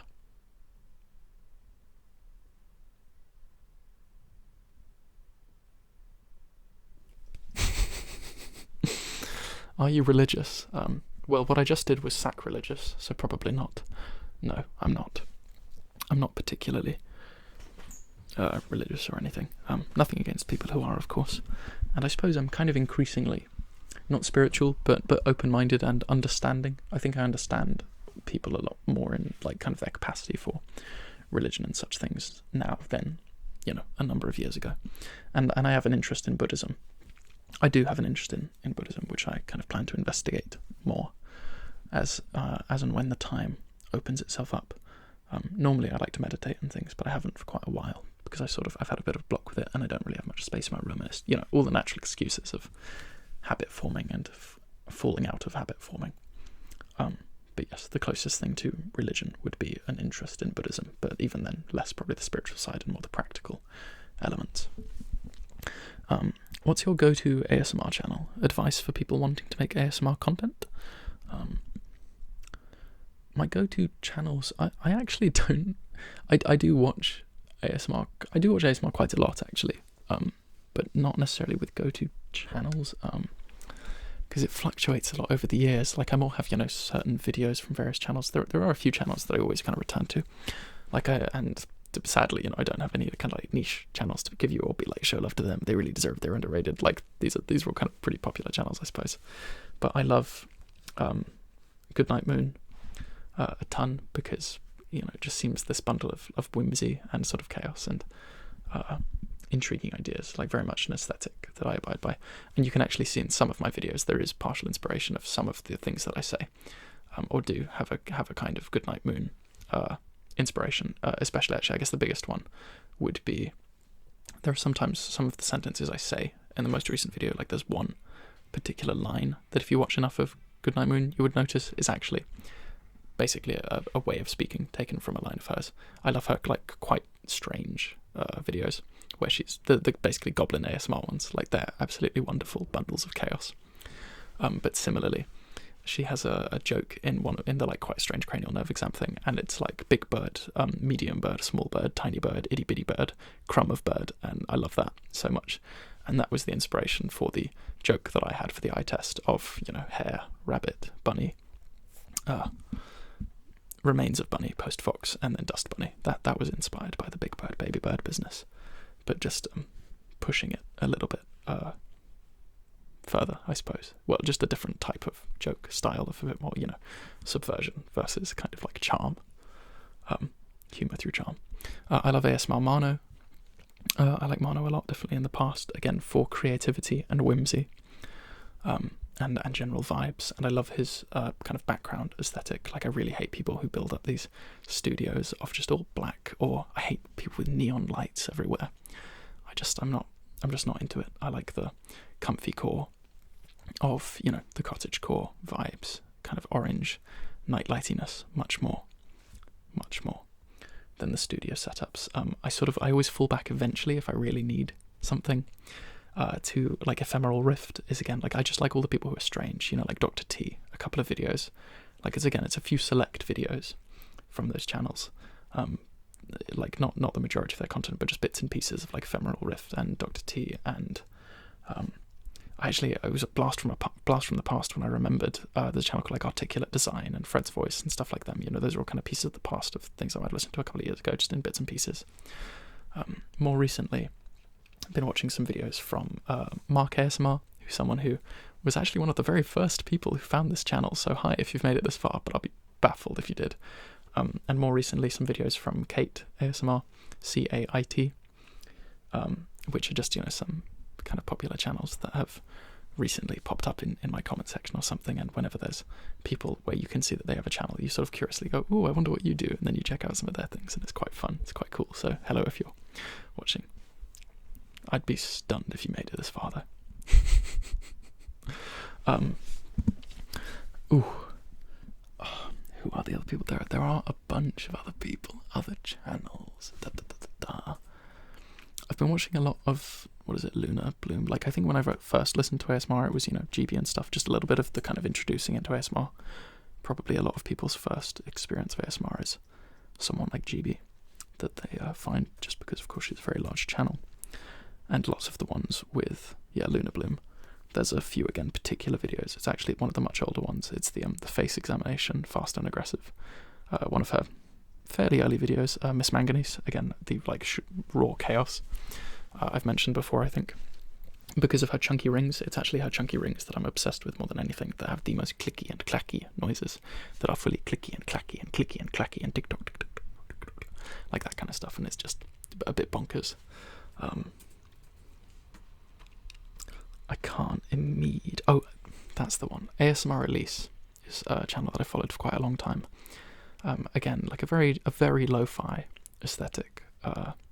There's a simplicity, but that I enjoy a lot of ASMR Release, I think. That's all that I can think of for now, but I might also include in another comment of possibly channels that I remember are ones I quite enjoy, because there are certainly some others, I think. But I kind of just like exploring sort of types of things, and so I'll find a lot of random content. But there aren't that many people who I like enough to sort of continuously engage with what they do. I just more like particular things, and the reason why is because ASMR generally, I think, is actually very popular, but also quite stale. Like, it's kind of everyone making a lot of the same things, and there aren't that many people who I think creatively experiment with it. A lot of the channels, like I think Goodnight Moon and Rift, definitely, and Mano, and a lot of the larger ones, certainly. But there aren't a ton of people who really experiment with the weird creative opportunity that you can do with ASMR, which is simply really to be doing stuff that people do anyway, but just doing it more quietly, which is probably why it's a less tapped resource. I think humour particularly is relatively untapped by most people. Sometimes it's drip fed in, but it's not a big part of anything. How do you usually come up with ideas for videos? They are so unusual. I've never seen anything like this. I love it. Thank you very much. You're welcome, I suppose. I come up for them by just doing things that I think of, just things that I think would be funny, or ideas I want to try. I mean, I mainly, half of my videos are just me reading things that I've written down, so yeah, and I have a couple of other ideas written down of certain just kind of gimmicks, I guess, that I want to try, of some more, like, I'll make some more, like, technically ASMR content, of just making noise and whatever. But the main essence of how I make my videos is to be myself, and to be very silly, and to just kind of encourage weirdness. And I think because of doing a theatre degree, I have a certain, what I think I'm unique for, I hope, compared to, I guess, just a majority of other newer channels more than anything, is having an understanding of the impact that people watching a video have, and therefore kind of how to actually engage with people and draw people in. Like the idea of playing rock, paper, scissors with someone, I'm sure someone else has done that somewhere, but I think that is hilarious. And I can't actually think of any other activity that you could do which you don't need the answer of how it turned out, but to still be able to do it. Like I can do several rounds of rock, paper, scissors with you. Rock, paper, scissors, shoot. Snip, snip, snip. Rock, paper, scissors, shoot. Paper. Rock, paper, scissors, shoot. Paper again. Rock, paper, scissors, shoot. Snip, snip, snip, snip, snip. Rock, paper, scissors, shoot. I bet you saw that one coming. But I don't need to know how you did just then for you to know how you did, and therefore we can still have fun, and I can pretend to react a certain way. Pretend. I can totally. I can see you. I can see you. But I think that that's awesome. And similarly, like, advice for people wanting to make ASMR content. Why? Why do you want to make content? Do you want it to be seen? Do you want the success of numbers? Do you want to make things that people are going to watch? I don't think those are good reasons. I think you should make whatever it is that you want to make for yourself as something to do if you're interested in editing and filming, or playing around with sounds or ideas, or just you want to do something creative, like, then go for it. But don't do it for the people who are going to watch it necessarily. Like, I started it with the idea of, again, it not being ASMR at all so much as it just being that if I behave as myself, then anyone who doesn't like it will leave, and anyone who does decide they like it, well, then they've decided that they like me, in the way that it means I never have to pretend to be something else, because I've always been myself. It's a funny thing of, there's a pressure, an idea of pressure, that when more people come to see something, it therefore needs to be better. But another funny part of YouTube is that people come seeing what they see, and they stay because that's what they liked. So there's not necessarily actually a reason, other than if you want to necessarily kind of change or particularly like upscale that content or improve on it. Like, if it ain't broke, don't fix it, kind of a thing. Like, unless you want to, which is also fine, but you don't need to put more pressure on yourself, in the sense that people have come for what they've already seen. They're not necessarily expecting something different. Just rambling about things, but yeah, like, just if you want to make content of any kind, do it for yourself without the expectation that it's going to lead to something. If it does, that is a wonderful bonus, but no matter how good or bad something is, YouTube is a lottery. And no matter how good you think something you make is, and this very much applies to me as well, and again, I think is actually a difference compared to a lot of people making content, is that people either just do it with the idea of, oh, this will be a side hustle, I'll make some money off of this, or, I'll build a community just like that. That's not how it works. And your content is not as good as you think it is. Mine is full of imperfections, by the way, constantly, everywhere. And I do a fair amount of editing, and a lot of channels do almost none at all, and it's fine if you don't want to. You don't have to put that effort into it, and people can watch it anyways and enjoy it anyways. Even, ASMR, again, a weird thing. Stuff can be on like a technical level quite bad in a number of ways, including even the cardinal sins of mic bonking and loud sounds and all kinds of chaos like that. And yet, it can still be really tingly, or just enjoyable or entertaining. Like, it can be terrible and yet be amazing. Or it can be incredible and yet no one watches it. It's really everything. So if you want to make content of any kind, just do it for yourself, and don't assume that something will come of it. You do it because you enjoy it, and because it's something that you want to work on. And if people come and find it, that's a bonus. And that is a luxury. And like, this is a wonderful luxury that I'm currently experiencing. It's really cool. It's wonderful to know people enjoy it, but you're still an individual. And so you do it for yourself, I think. At the very least at first, and for a time. Yeah.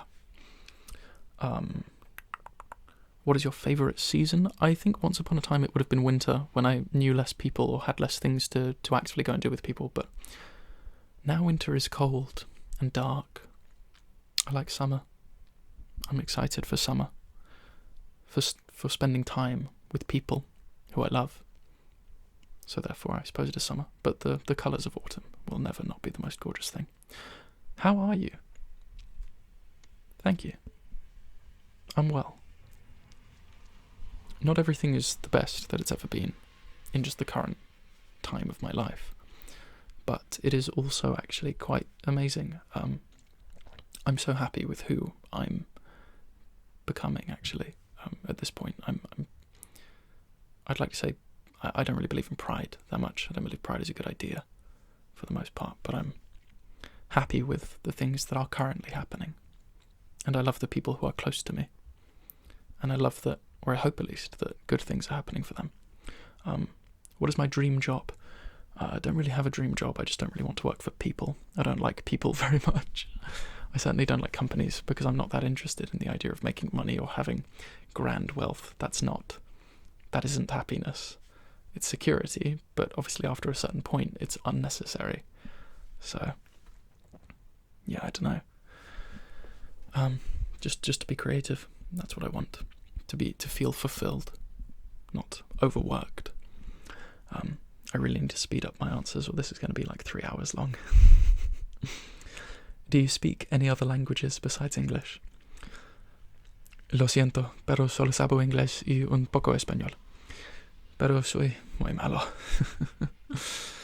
Me gustaría estudiar alemán o japonés, pero no sé cómo. That's about the best I can do. Coffee or tea? I love the flavour of coffee. I despise the culture of coffee. This mandated system of fueling your workforce, adrenaline fueled on this drug addiction. The world is on this pretension of speed and energy and necessity, and it's annoying. People live quicker now than they need to. I want to revisit slow living. I want to explore slow living. Coffee as a drink is wonderful, and as a flavour is incredible. But tea, if you are, I would say British, but I think at the very least if you are English, you literally you breathe tea at a certain point. There's an inevitable point of becoming where tea is just something that is a part of your existence. Love a cup of tea throughout the day, different points of the day. I need to move my legs. They're very tired. Are all the drawings in your background drawn by you? No. Only one of them is, which is the screen print of someone hugging a sort of world shape. I recently bought some tools for making lino cuts. I'm not very good at it because I haven't used it very much. I haven't used it for a while because of being busy with other projects, like this stuff. But I will revisit it. Most of the things on my wall are the Welcome to Night Vale cards. They're things from Etsy, like the Grease poster. They are cards from the art shop that I work in at home. I work in an independent art store, so that's part of why I have a love of art and interest in it. My walls, the rest of my walls are similarly covered in just art from different people and places, but most of it is not mine, because that would be quite strange to put my art on my walls. How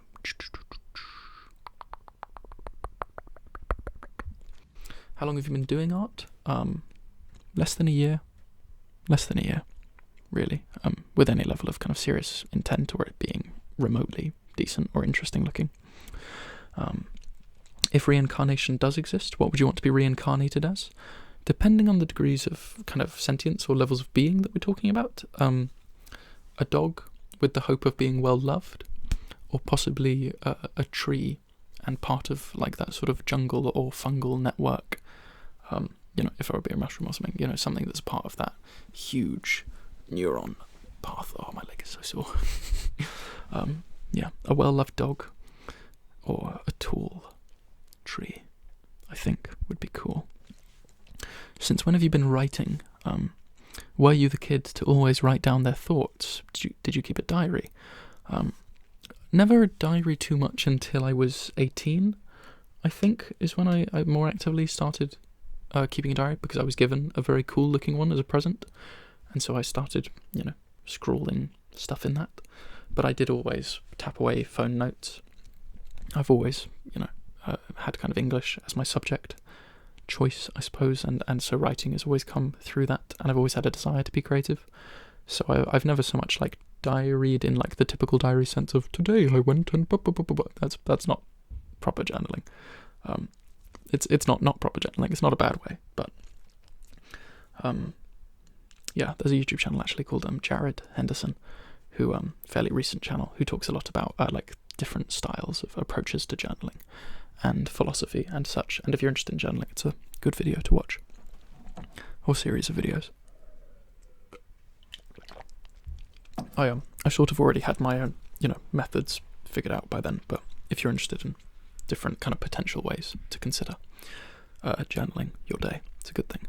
Yes, I've always written in some capacity throughout my life, but never that much. I think the only cohesive story I've ever finished writing, or even really began writing, is the one that I've already read on this channel. But yeah, I always toted away lines or developed thoughts, and I really do recommend it because it's incredible to be able to look back on your younger self, and if you have written to yourself honestly and therapeutically in the way of being able to discover things within yourself that you did not realize were there, it is so interesting to be able to look back on them. More than anything, like I was recently, when I was at home this weekend, reading through the journal that I was given when I was 18, and on the very first page I basically write, like, I'm probably only going to use this for 2 weeks and then I'm going to forget about it for 6 months, and I used it for about 2 weeks, and then like the entry following is like literally 6 months later, which is hilarious.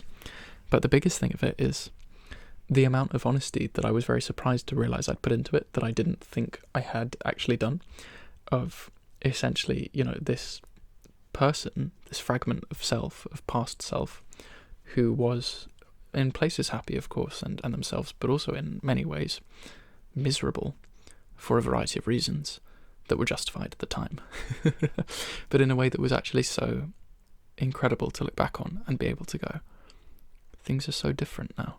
You are so different. You're the same, but you are so different.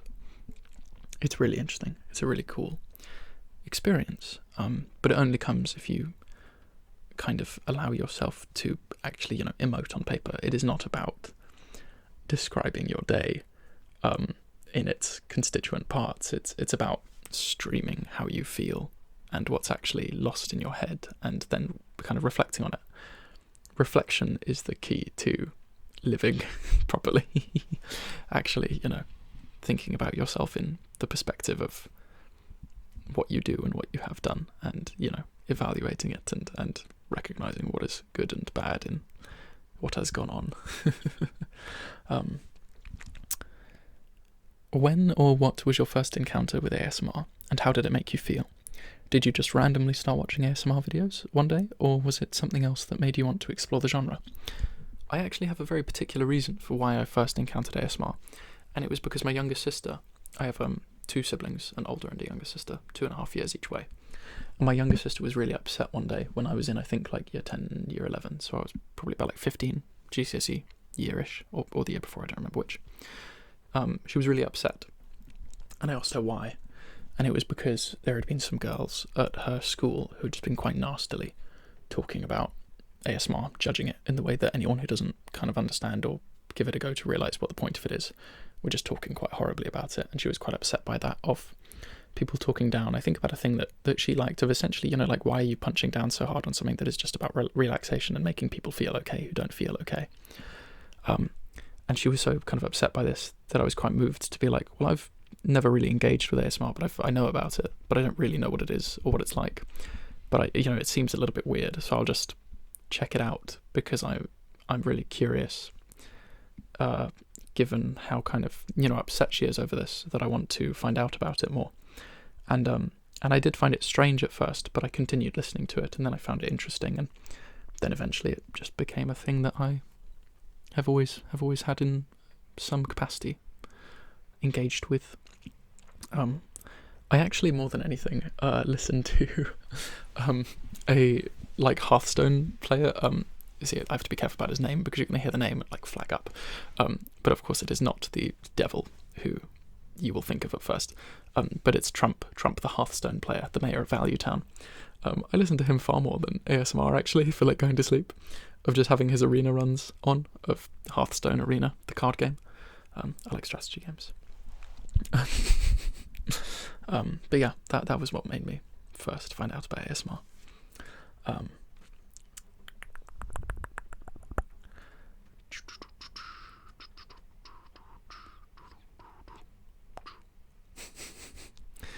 What colour are your eye sparkles? They're the little colour things you see when you shut your eyes, if you did not know. I'm closing my eyes, but I actually already have my answer. I know what my answer is. More than anything, it's that it depends on what colour is in front of your face when you close your eyes. If you're looking at a bright light, then you tend to more or less see that colour, or you see the inverse of that colour.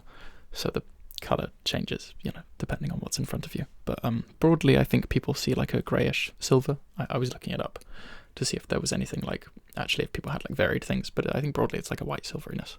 But, the initial colours and hazes just depends on what colour's in front of you, or, burning into you.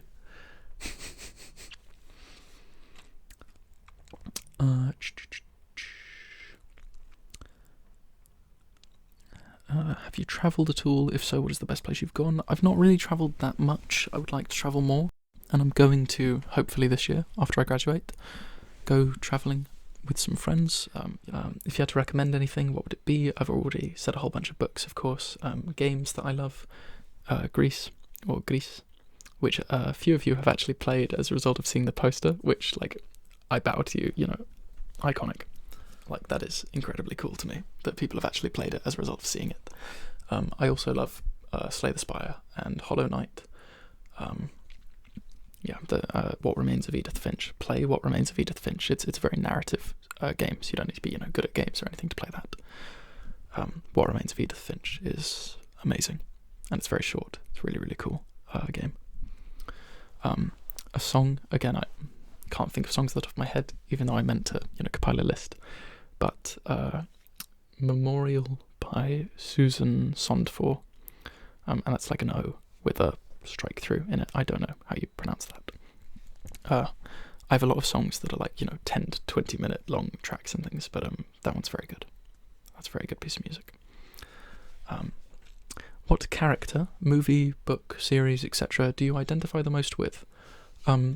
I do have an answer for this. I think it more applies to myself a few years ago, but I still think that there is definitely truth to it. I won't explain it, I'll just tell you. It is a character, a protagonist called Sukaru Tazaki.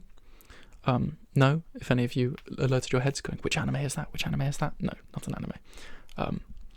It is Sukaru Tazaki from Colourless Sukaru Tazaki and His Years of Pilgrimage, which is a book by Haruki Murakami. I feel a strong affinity for that character. That is all you're going to get from me about that. You'll have to look it up yourself to find out more, I suppose.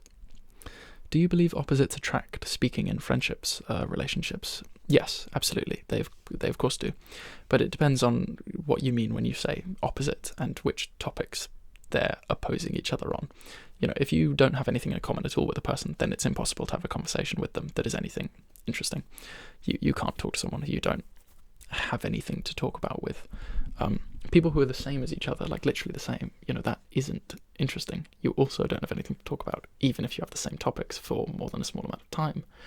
Because if you have exactly the same views, then it doesn't lead to anything. There's no information to transfer. There's nothing new. People need to be to extents opposite and oppose each other in order to have interesting conversations. To kind of, antagonize each other, but hopefully in a good way. The best kind of antagonism, irritating and frustrating each other, but in a wonderfully joyous way. Opposites completely attract, but they need to synergize in enough places as well that it is healthy, of course. Which of the following would you consider yourself? Ambivert, introvert, or extrovert? I have the ability to be extroverted. I can be very social around people and things, but as a person, I am introverted, and I'm not shy at talking to people, but I can't go out of my way to kind of begin a conversation. I can't go and text people. I can't arrange dates or organize the group. I have none of that ability. I'm much more of a tag along, and I feel I'm very bad at feeling welcome to things, even though I do feel welcome, even though I am welcome to certain things. I am introverted by my real nature, believe it or not. The ability to be social is not the same as being an extrovert. I want a very small number of very close friends, which fortunately I do have. And I don't really need that much more than that. It's only a case of when you're kind of far away from each other, then of course you need something, and so that's a bit more difficult. But when you're all back home again, it's like, I don't need anything else. I have it all in you people. Favorite trigger? Favorite ASMR trigger? It's two things for me. One which I think is incredibly uncommon, almost never really done by people that I actually love and will do more myself and do sometimes a little bit. I love when people control their volume quite delicately, so the mic can be quite sensitive, and they'll be talking for a little bit at certain volumes of whispering, and then they'll sort of change into speaking softly or a little bit more loudly, and then they might come back in and begin whispering again, and they will just sort of, to and fro a little bit with that.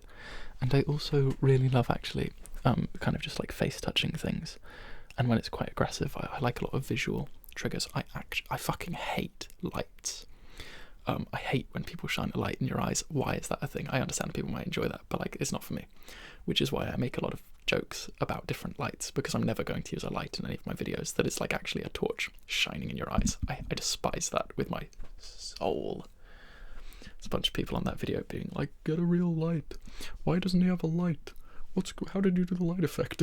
I fucking hate lights. I'm never going to get a light. I'm going to make dumb lights, and I'm going to keep making dumb lights that are going to keep surprising you, even though I've told you. That's my plan, pretty much.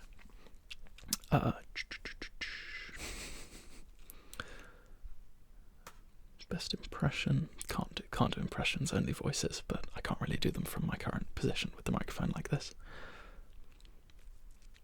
If you were a cat, what type of cat would you be? I would be an aloof prick that sits on brick walls under the sun telling passerby pensioners how the world is really going to end.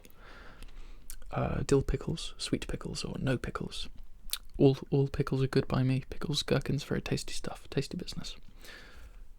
I'm on board. Seal of approval. If you would have the choice to turn everything in the world to one colour, what would that colour be? This is probably my favourite question, and it's not actually necessarily because the question is that great. It's a fun question, but it's because in sixth form, one of my friends, artist friend, kind of does fine art at their university now, like art all the way. There's no way that they're watching this, because God forbid they would ever sit through this much of my content just to know what I've been doing to make fun of me to that extent. But holy shit, we had this stupid joke just to piss them off, which only continued because they kept bringing it up because of how much it annoyed them, where I just started saying that every colour is just green, and every colour is just a different shade of green in the world. Like, this was this stupid thing, and they were very annoyed by this until I gave them a very good theory as to why, because just every colour is a different shade of green, just lighter and darker and more and less intense shades of green. It's all green. And then, the reason why, the theory, of course, is that every colour in its spelling has a fraction of green in it. And so that, kind of controls the variance of which green is intensified within those respective colours. And, they had to admit that was a foolproof, absolutely unbreakable theory, impossible to crack.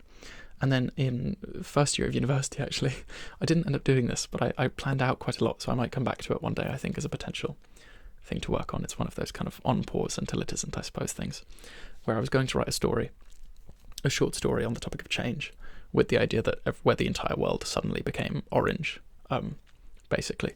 And so, drivers became incredibly nervous tiptoeing the pedals because it was always on an amber light. And every redhead in the world vanished overnight because they got lost in the background. And basically just a whole bunch of stupid things to do with the idea of the whole world being orange. So everything is green and possibly orange. Bet you got more of an answer than you expected for that. Current relationship with my art. I make it. I enjoy it. I want to teach myself a lot of like kind of more fundamental skills, but I'm going to be doing that over summer as a broad goal, basically. Favourite poems? I don't read that much poetry, if I'm honest, not as much as I ought to, just because it's quite tricky to find poetry.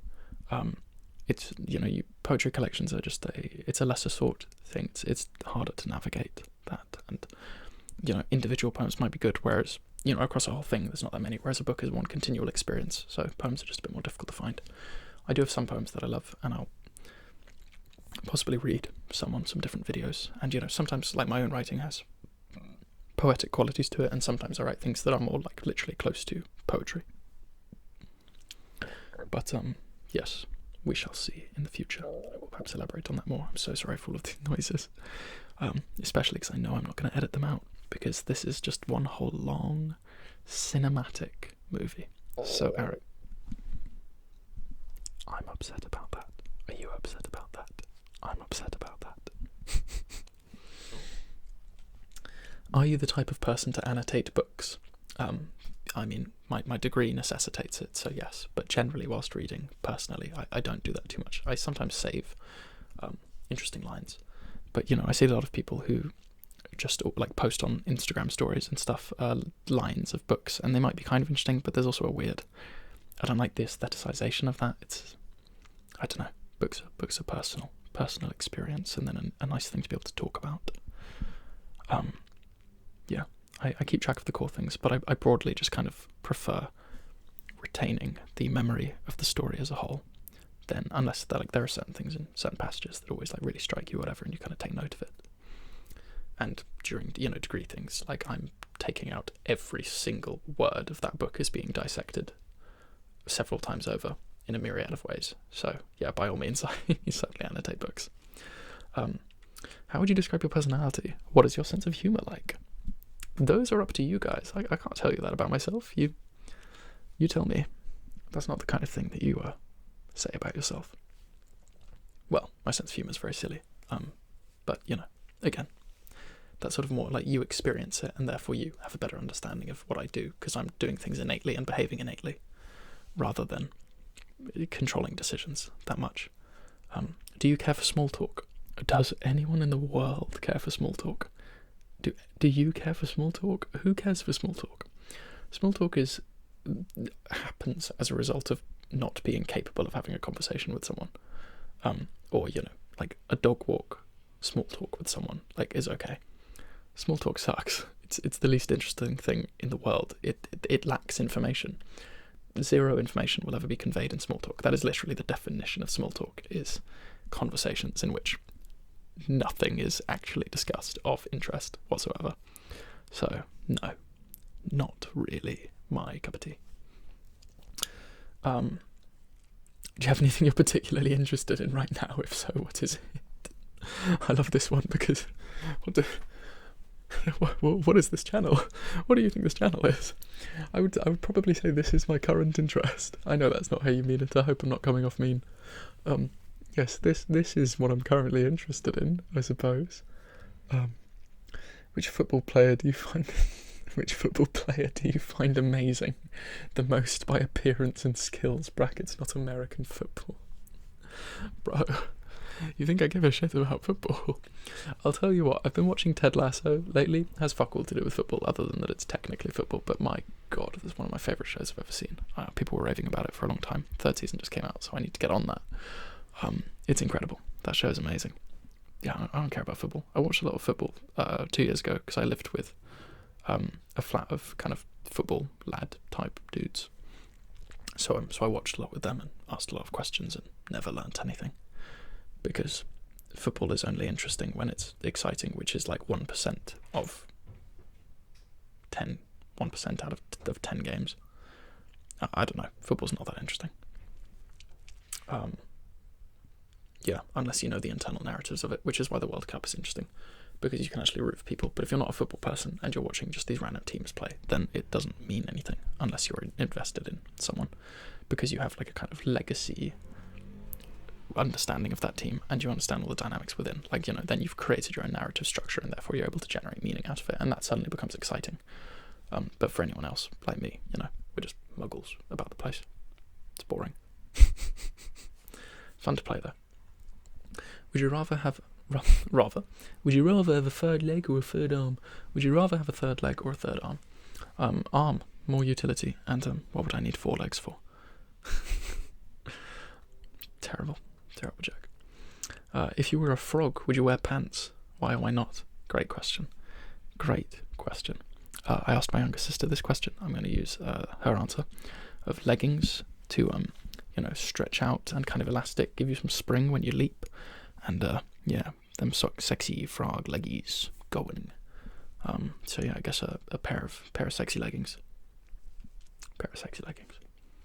If you could enhance any sense, taste, smell, hearing, etc., which one would it be and why? It would be proprioception, I think, which is the awareness of your body in space, because I think like the kind of control of your body in space to just do whatever stuff. Like I think you could become a really good dancer or athlete or martial artist or just all sorts of really cool things if you just had kind of like pure control over your body and understanding of where it is of your own physicality. That sounds very cool. How many pillows do you sleep with? Brackets, I sleep with 5, and I don't know if that's a lot. My guy, that is a lot of pillows. I sleep with 1.5 pillows. I have one pillow that's quite firm and one that's basically like deflated. Just gonna grab it. I'm not gonna grab it. That's random. I sleep with one firmish pillow sometimes and one very deflated pillow, and I mainly just fold over the deflated one into like half a pillow basically. 5 is a lot of pillows. Are you building a throne or a castle? Do you sleep with all of them? Because eventually that habit will possibly change, because I used to sleep with a lot of pillows when I was younger, just like sleeping like this, and I wouldn't call it a good idea for your neck. If you had to wipe one brand of candy from the face of the earth, what candy would it be? I don't know about a brand, but like fuck licorice, man. Licorice is the worst. Saying this as if I ever eat licorice because it's so vile. Why would anyone enjoy licorice? Disgusting stuff. Just aniseed, basically. Can we just remove aniseed? Favourite kitchen utensil? The mighty rubber spatula. No tool is more satisfying than bendy silicone. How the hell is your hair so fluffy? It just be like that. My hair's really weird. It's very big and like voluminous and kind of thick and like wiry and stuff. And if I haven't washed it for like 2 days, like it's at this length enough now where in like a day I will literally be able to do that and it will just point up. Like it will just follow it. In 6th form, someone who didn't know me was literally like, who's the anime hair guy? Because my hair will literally just like, it's full clown hair. I buzzed it in like July this year, like fully like number 2 settings, like basically all gone. And yeah, this is how much has grown in that time. And it looks a bit, well, posh and twatty at the moment actually, because it's just kind of washed itself into this shape. But yeah, it has a mind of its own. I have no control over it. It's kind of an overlord. Oh god, these ones. In the absence of God, anything is permissible. Albert Camus. Your thoughts? Well, firstly, which God? Didn't clarify, nerd. What's that commandment? Thou shalt not exceed the speed limit. No way, that happens all the time. Morality, like, God has nothing to do with law, morality, and order. Of course, it has a function on that socially in the past, of course it has. And, for some communities, it may essentially be their kind of equivalent reason for that. But law, morality, and order, in a practical sense, they continue. Religion isn't the defining factor of those. We just socially make decisions around each other. Historically, religion, again, no offense to anyone religious, but just part of its historical purpose was a sort of, if I say means of subjugation and control, that sounds aggressive. I don't quite mean it that way so much as a belief system enabled societies to control or just kind of, govern much larger masses of people, because there were too many people to be able to govern individually. You couldn't really have societies, beyond like 100 people or something if you purely have this social network of humans collaborating. But when you kind of have something like religion that basically kind of establishes law and order, which we nowadays have as law and order, and morality and all sorts, just kind of, allowed that to be a thing. If you were an animal, what animal do you think you would be and why? I would like to be a fox, because although I know that they are poorly treated creatures and they are, well, they're outsiders. I've always loved foxes. Whenever I see a fox, I kind of freeze and I slow down, or kneel down or anything, and I just kind of like sit silently across from them. Occasionally, just kind of like tutting to gather interest, because they're incredibly shy and skittish. And I know that, in London and in all places, they kill your chickens or whatever, like they do all sorts that people aren't fans of, and that people hire people to get them shot because there are foxes shitting in their gardens, and that stuff does stink, because, they root through trash because they don't have anything. Foxes are an outcast creature, and yet they're so beautiful. I mean, the sound they make is fucking harrowing. If anyone's heard a fox before, yeah, you know what I mean. God, truly terrifying. But I love them quite dearly. I dearly love foxes, so I feel like that's what I would be. Any advice for teenagers? You would really appreciate it. That makes it harder for me to say that I don't have any. So I guess I'll have to say some. Chastity. My advice is, people say things like confidence and whatever, of like just be yourself, or don't worry what other people think, and that's not really how worrying about other people think works. Like, you don't kind of just decide not to worry or to worry. It's more like you end up acting in certain ways or being concerned of what people are saying, whatever, and like it's kind of a function of, because it turns out that you've been worrying how people think of you or whatever, like it's pretty difficult to, you've kind of fundamentally have to change in quite a lot of ways to not care what people think and to live like that. And also, it doesn't mean that you're suddenly going to become flawless. It just means you might have a tougher hide.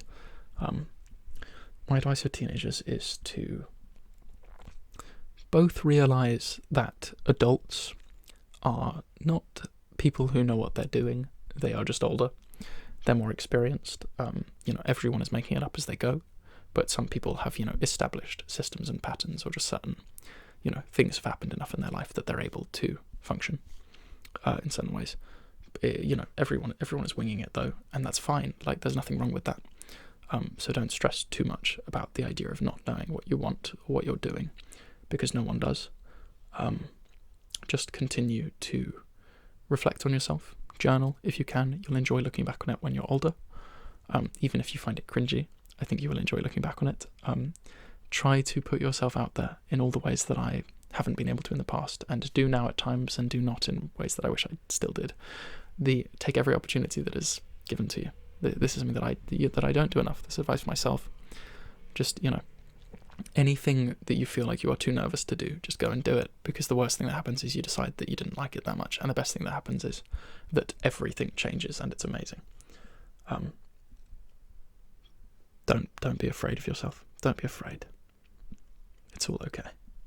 Everyone is a bit of a mess, and that's okay. Don't know if that's really advice, but yeah. What American expression do you think is confusing? I'm kind of reading this one out because the person who, I remember the name of the person who wrote this comment, and they said that they were looking forward to a Q&A. The trouble is, though, I think that any American expression that is confusing enough that I feel like it's confusing, I don't know, because I would have looked it up. That's not the sort of thing that just occupies your brain space, right? So I'm afraid I don't know. But you guys definitely probably say an awful lot of weird crap. But I mean, I say a lot of things that are American too, without realizing. So it's all a melting pot of blah. Favorite kind of cheese? That's a big question. I want to say like brie or camembert, like the kind of richer, like fancier things. But actually, I like quite nutty flavors, like Emmental. Edam's very nice. Just deluxe cheese toasty business. I just like cheese. Cheese is very good. What would you do if when you're okay, so he said yes would go? Absolutely. Loads of people asking about Sherbin and names and all sorts. The reason why I'm going to bring it up at all is because of the effort that this legend has gone to. They said I spent too long on this, but where does the name Sherbin come from? Initially, I thought you might be riffing on the Turkish word for syrup, sherbet, or the Urdu word sherbat, or the Kurdish word for drinking sherbin. Pretty confident it's something to do with syrup. and maybe a Buddhist festival, Bon, honouring the dead. I love that you looked into it that much, that you were that intrigued. I love the connection to Buddhism, because that's just quite a funny coincidence. You're completely off. You're utterly wrong, I'm afraid to say. But I do appreciate the work you put in. No, Sherban is actually more of a it's a family name. I'm not even really sure where it, like, kind of how it came to be exactly, but we think it's like basically a bastardization of the French words like monsieur and bon, as essentially like Monsieur Bon, Sieur Bon, Sherban, for basically like good sir. And I mean, obviously, aside from distance from the male side of sir a little bit, but basically Sherban is like good sir. That's pretty much what Sherban is.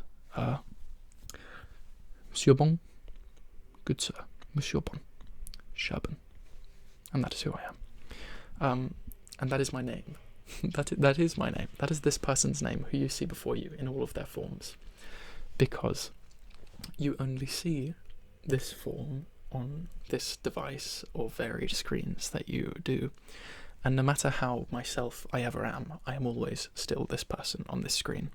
And that person is Sherban, and that is why my name is Sherban and not another name. So to all the people who asked, my name is Sherban. That is who I am. Do your friends or family know about my YouTube channel? Yes, they do. I only really have friends who are extremely close friends. And also, like, when someone says, what have you been doing? And the only thing you've been doing for 2 months is this. Like, I'm not someone who can just go, oh, not much. Like, it's fucking lame. I don't do it like, oh my god, I've been doing this cool thing. It's more like, this weird thing has happened. So I sort of started a video thing, and now a lot of people are watching it. Like, it's more like that. My mum is absolutely obsessed, and I do have a couple of friends who've checked out a couple of videos, and I have one friend who I think watches a few of them because they quite like ASMR, which is really funny. I even have, like family friends, or rather like when I released the short story that I wrote, my mum got a phone call from one of her friends saying like she'd listened to it, and a different friend as well, and like my uncle being like, oh, I really loved the drawing time lapse, he should do more of those, that was really cool. And a different friend just being like, oh god, like my son checked it out because he watched ASMR and said like, actually, like, it's really good. Yeah, it's really funny, it's really surreal. My mum is obsessed with them though. I'm really curious what she'll make of this. Will she dare even attempt? We're over 2 hours, man. I'm a feature film now. This is stupid. Why have I done this for so long? So silly. Oh my god, it's the best question. Would you rather have unlimited bacon, but no video games? Stay with me. No video games, or video games, unlimited games, but no games. Choose wisely. I'm going to assume they meant bacon at the end there. Now, this is a pretty tough question because I'm a vegetarian. So I'm going to have to go with the bacon, obviously. And as a side note, I am a vegetarian. I feel like you've earned that from that question. It's actually weird that no one asked. I assume people could just like sense it dripping off of me.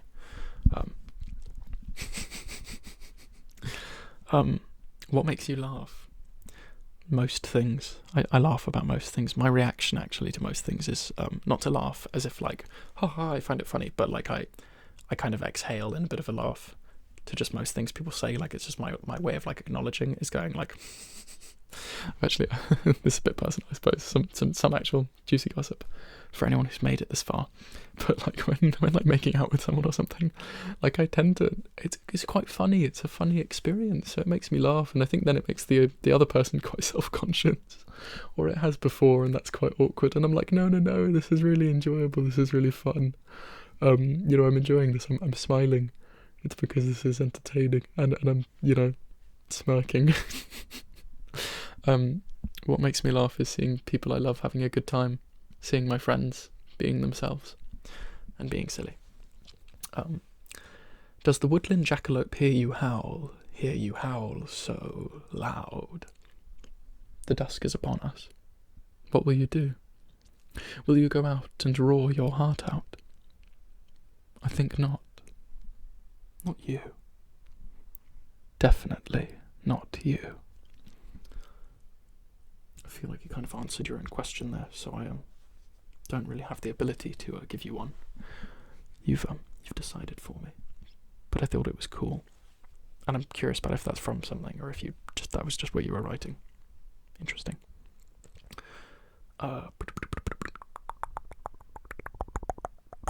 If you could add one thing to the world right now, what would it be? Like magic, dragons, spirits, spells, etc. I'll level with you. I can only in good conscience give the dark answer that adding anything into the world causes a shift in power, which will result in subjugation and gatekeeping by those capable of wielding the new power and abilities over people. And on the flip side, it might also lead to, stirring revolution by the subjugated, which in the present moment may be good, but over time will inevitably just rebalance the same thing into the same torments. Where the beasts are well fed, they do well to guard their food. But if the hungry find an opportunity to steal a bite, they will devour. And in time, new monsters are born. Spirits, however, some phantasmal communion? I'm not sure. More thinking is required, but it's probably not a good idea. Might be cool, though. Most things aren't bad ideas, but they're cool, and that means they're worth doing, right? Who's the person that you look up to? My personal tutor, my father, my mother, a lot of the adults I know, I suppose, my friends, the cast at Critical Role, the people who I keep close to me. I look up to all of them. Oh my god, that's my advice for a teenager. Surround yourself with people who you want to learn from.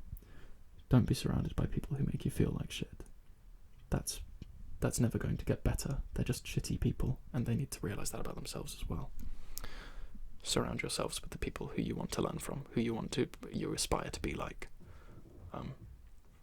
Don't smoke cigarettes. It's not cool. You look lame. What's your subscriber goal if you have one? You've probably realised by now. No, I don't have one. It's insane that we've reached this in 2 months. It's actually bonkers. I'm just happy to see more of you joining the ride. It'd be cool to have a lot of people. That's a cool thing. It'd be cool to have a video with a ton of views and to be like, whoa, that's nuts. But, more than anything, because I would like people to enjoy the content I've made if it's enjoyable. And I believe it's enjoyable. I'm entertained by it. And so I want anyone who can be entertained by it to be entertained by it. That would make me smile. If a quacky quokka eats your tomato, would you send it to space to become a mother of a new species? Yes. Indeed. Do you prefer A, the sun, B, the moon, C, the stars, and D, all of the above? I want to be annoying and say all of the above. I mean, you did give it as an option. But let's go for... It's between the moon and the stars. Let's go for the stars. Because they're harder to find. Washed out by unfiltered light. I would love to see the Northern Lights, actually, desperately. That'd be so cool. I would love to see the Northern Lights. Whoa, final question. Damn. Do you know the Muffin Man? Yes. It's me. I wish I could have done a better voice for that, but microphone. The ASMR thing. Oh my god, we're almost at 10 minutes. Credits roll. This is going to take so long to transfer onto my laptop and upload to YouTube, but that was a lot of your questions. There were some new ones that came in today, which I'm sorry I haven't gotten to. They kind of came in a bit too late relative to me making this video. But that was actually quite fun. I was dreading this video for a long time because I wasn't sure how to approach it. I do not have to rewatch myself for like 2 hours just to literally vet the entire thing because I'm pedantic like that, which is going to be very long, but hopefully entertaining, or else I may have to do this all again tomorrow. Anyway, I love you all very much. Even the weirdos. The strange ones of, kindred spirits. I hope this was interesting. I hope you haven't totally gone off me now. I'll do something silly again soon. I'm actually probably going to do a ramble first of stuff I've written lately, but talk to you soon. It was nice spending this time with you.